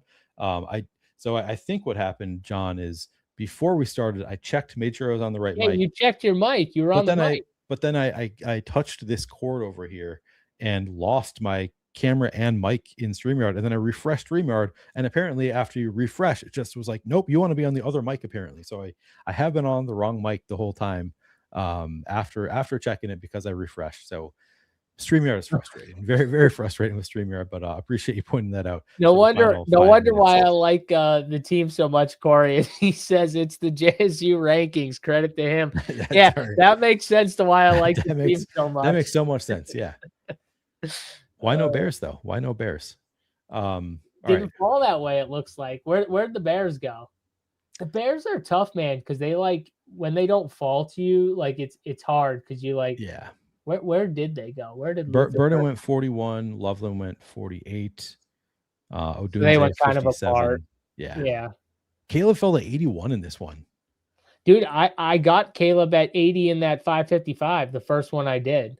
It happens. Like because Caleb's not one of those quarterbacks that a lot of like the kick and some of these other like the solver and stuff. I feel like, I don't know. I've never used a solver. I just know the tool. I'm assuming that all these things are a little lower where they're pushing up guys like Jalen Hurts and Patrick Mahomes and Dak Prescott and Justin Herbert, Drake May, like all those quarterbacks ahead of Caleb Williams, to where like you're just never seeing Caleb Williams.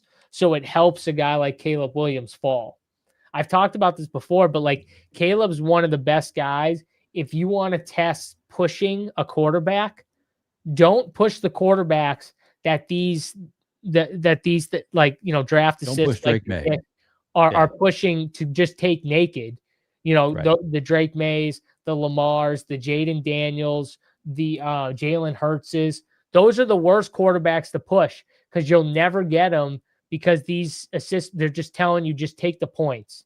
Just take the best quarterback. It doesn't matter if you have, Saquon or Jalen or Devontae Smith or Mike Evans.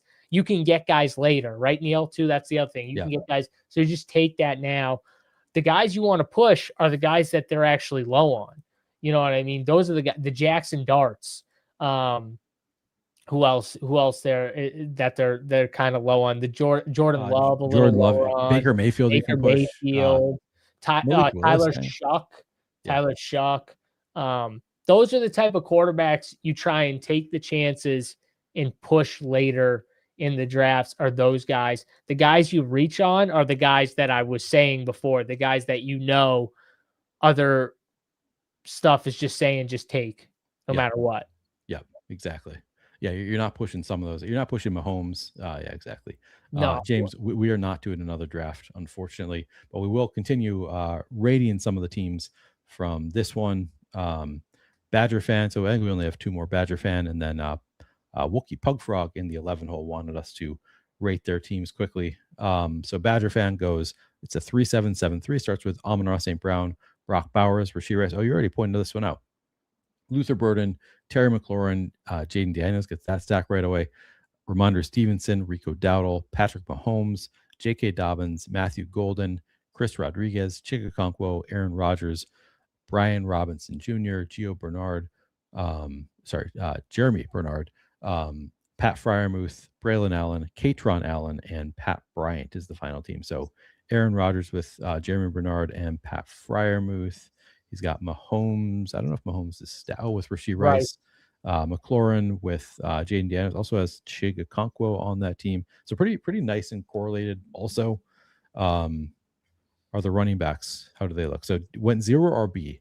So go 7 running backs. And the running backs are Ramondre Stevenson, Rico Dowdle, J.K. Dobbins, Chris Rodriguez, Brian Robinson, Braylon Allen, and Katron Allen. That could work, I think, for a 0 RB team. What do you think of this team?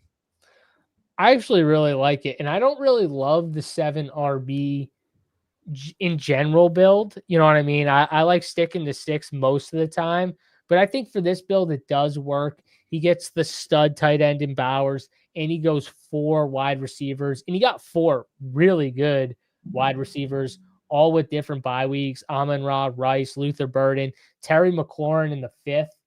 I mean, that's good value. I think, just in general, looking at those guys for total alphas, wide receiver 1s, and then he gets his quarterbacks in Jaden, Pat Mahomes. And then he gets like the fringe RB2 type, Ramondres, the Ricos, the JKs, the guys that like could be the man on their teams, but like maybe they could lose it. You know what I mean? Like, so they make sense for this team though. Chris Rodriguez makes some sense. Fall. And then I like the Katron and Braylon falls that he got. Honestly, he could have probably went 6 with this team, but I get going 7. I like what he did here, though. You know what I mean? He took Aaron Rodgers as the 3rd quarterback, and he has Rico with him. I don't know. Did he get another Steeler? I think Jeremy Bernard, maybe. Pat Fryermuth also, and Pat Fryermuth. Yeah, I mean, this is a really good build. I think him and Corey have 2 of the better teams, honestly. Yeah, no, I think that it's a unique one. Like I won't do a ton of drafts like this because it's pretty risky. You need things to break the right way. But I agree. Like he does have, despite not having any running back to break the right way. Really like Ramondre Stevenson, Rico Dowdle. But like you said, like these are a bunch of running backs that like either are almost certainly going to have like 1A, 1B type roles early on in Ramondre Stevenson, Rico Dowdle, J.K. Dobbins, Chris Rodriguez. Like we expect all of them to have some standalone value right away. But then also like Braylon Allen probably has some standalone value right away. Katron Allen might. I think he's like in the mix. So he's got a kind of a fun. This RB. Is why though I probably would have went 6 because you're not winning. This team isn't winning at running back. So if this team has 3 running backs hitting your team a lot of weeks, you're probably losing. You're winning at receiver.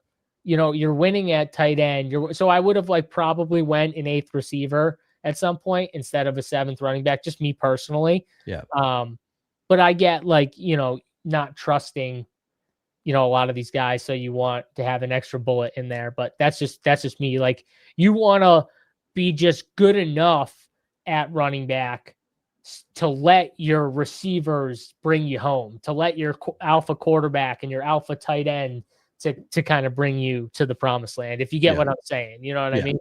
Yeah, no, I feel you. It's tough because I do like his running backs, but I think you're right that he could have stopped at 6. All right, and then finally, Wookie points out that his quarterbacks all have the same bye week, unfortunately. But let's see if it's strong otherwise. So it starts with Justin Jefferson, Drake London, T. Higgins, Emeka Egbuka, and so 4 wide receivers to start. doesn't go full 0 RB, then starts with Dave Montgomery, Joe Burrow with T. Higgins, Jadarian Price. I mean, that at 83, tough to pass up. I know you're going to ding him for taking Jadarian Price, but at 83, that's pretty nice value. Jaden Reed, Jordan Addison. We allowed him to take Kyler Murray then at 110 after we thought about taking him. Malik Willis, Isaiah Likely, Tyjae Spears, Jonah Coleman, Antonio Williams, Zachariah Branch, Gunnar Helm, Marshawn Lloyd, Malik Washington, Mike Washington, and Kirk Cousins. So we added on a fourth quarterback to potentially fill that bye week. His bye week, yeah. So it's a 4-6-8-2. Isaiah Likely and Gunnar Helm is a little bit thin at tight end for DraftKings where you have 20 rounds, but could be fine. The running backs are Dave Montgomery, Jadarian Price. I mean, that's pretty lucky when you start with, Dave Montgomery being your first running back to get Jadarian Price at 83, like to have some, early season roles pretty nice. And then he gets Tyjae Spears, Jonah Coleman, Marshawn Lloyd, Mike Washington. That's still fairly thin at running back, I'd say. What do you think of this one, JSU? I really like the draft overall. It's unfortunate that he took the 3 quarterbacks that have the same bye. It sucks. It's happened. You know what I mean? It's just one of those things like, you're like, oh, I got this guy. This works. Oh, this works too. And then you're like, oh, crap. After, like we did it with Stafford and Love. You know what I mean? We're like, look, we got the fall on Stafford. We paired Love with Watson, but it just kind of happens fast. So I think that, it's kind of annoying. I don't know at that point, Neil, if I were to just taken the 3 quarterbacks and been like, well, one of the weeks I'm going to have a dead guy, like a quarterback. I don't know. Maybe he did it the right way though. It is week 6. It is what it is, but I agree with you. The tight ends seem kind of thin. I would have taken a third tight end for sure on this team.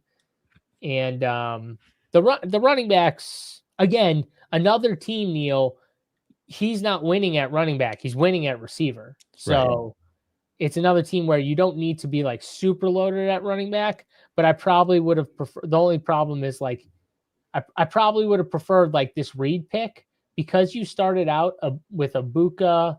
Who else did he have? Abuka, Higgins, London, Jefferson. Like that's good enough right there.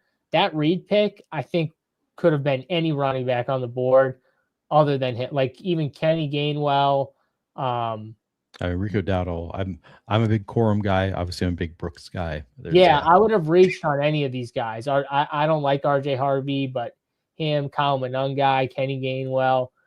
I'm not huge on Rico Dowdle, but Rico Dowdle, like it would have been a running back though for me. And that I think that would have made it feel better on this team because then he got like that fall on Addison with Kyler Murray. So the team did fall pretty nicely to him. I would have just definitely taken a third tight end, and I would have taken a running back there. Yeah, I think you nailed it. Like that's exactly the pick that I would want back is the Jaden Reed being able to take one of those like pretty strong RB2s from that range. Like then the running backs look a lot stronger, and it doesn't really take away from a really strong wide receiver room because your wide receiver room is already so strong. So like obviously it makes it slightly worse because Jaden Reed is good, but like you need more help at running back than wide receiver. So yeah, I feel like that like take that pick and make it a Dowdle, Monungai, Corum, Brooks. I would feel better about the team. It could work. Like you said, I think it did. It fell to him really nicely to get, Addison 107, Kyler Murray at 110 when he already had Jefferson. He got, Burrow with Higgins. So like it like has a lot of correlation. That's pretty nice. But they're at the end of the day, it's like, but it's I think a little bit thin at both tight end and running back, which is a little bit tough. You're muted. It's definitely tough, my bad. But, it's one of those teams where you still did get some nice falls. The team could still fall right for you, honestly. You just need a lot more things to happen.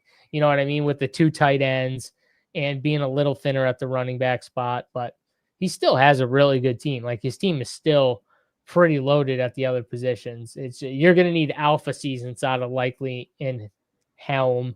Yeah. And I think you could have gave him a little more help there. Yep, exactly. All right. So that's going to do it. I think we've reviewed all the teams that people asked us to review. I have tomorrow, my podcast is going to be an hour later than usual. Best Ball whenever. You can find it on YouTube tomorrow at 5:30 Eastern. I'll be recording with Scott Barrett. It'll come out wherever you get your podcasts on Thursday morning. John, what do you have coming up? Yeah, got a show tomorrow night with Sacrilegious from Legendary Upside, Inputs versus Instincts. 8 p.m. Eastern time. We go live on Wednesdays talking best ball. We'll draft some more teams. We'll see what the inputs on the sidekick are doing, see if anything is changing, what's going on in Sac's world there. So we'll check in on him, see what's going on, see if I can argue with him about some inputs that I think should change, and probably won't happen, but you never know.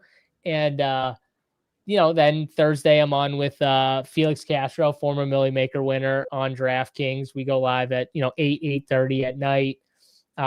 Draft some more, get some of his takes in there. He hates when I do 4 tight ends, by the way, Neil. He is so against it. He is just he would rather me because he wants to take Najee. He wants to take Najee Harris every time, I bet. Yeah. He wants me to take Najee Harris every single time. He hates the 4 tight end builds. It drives him nuts when I take 4 tight ends. But no, he's a super sharp guy. And then I might go live Friday in the afternoon, but Sunday I go live afternoon, normally around 1 or 2 Eastern time on the Run Pure Sports channel. We do a high stakes draft and then probably rip a 25 or 2 in there. So yeah, tons of stuff coming on the channel. Make sure you leave a like, whether you're watching on the Flannelverse side or the Run Pure Sports side. Hit the like button, subscribe to the channel. That helps this show go out to more people and try and get it out there a little bit more. And of course, comment below the video if you have any feedback on the drafts. What do you think of our teams? Always appreciated. All right, we'll be back next Tuesday, same time for another draft at 4 Eastern. But yeah, we both have stuff coming out, so make sure you check out and subscribe to our channels.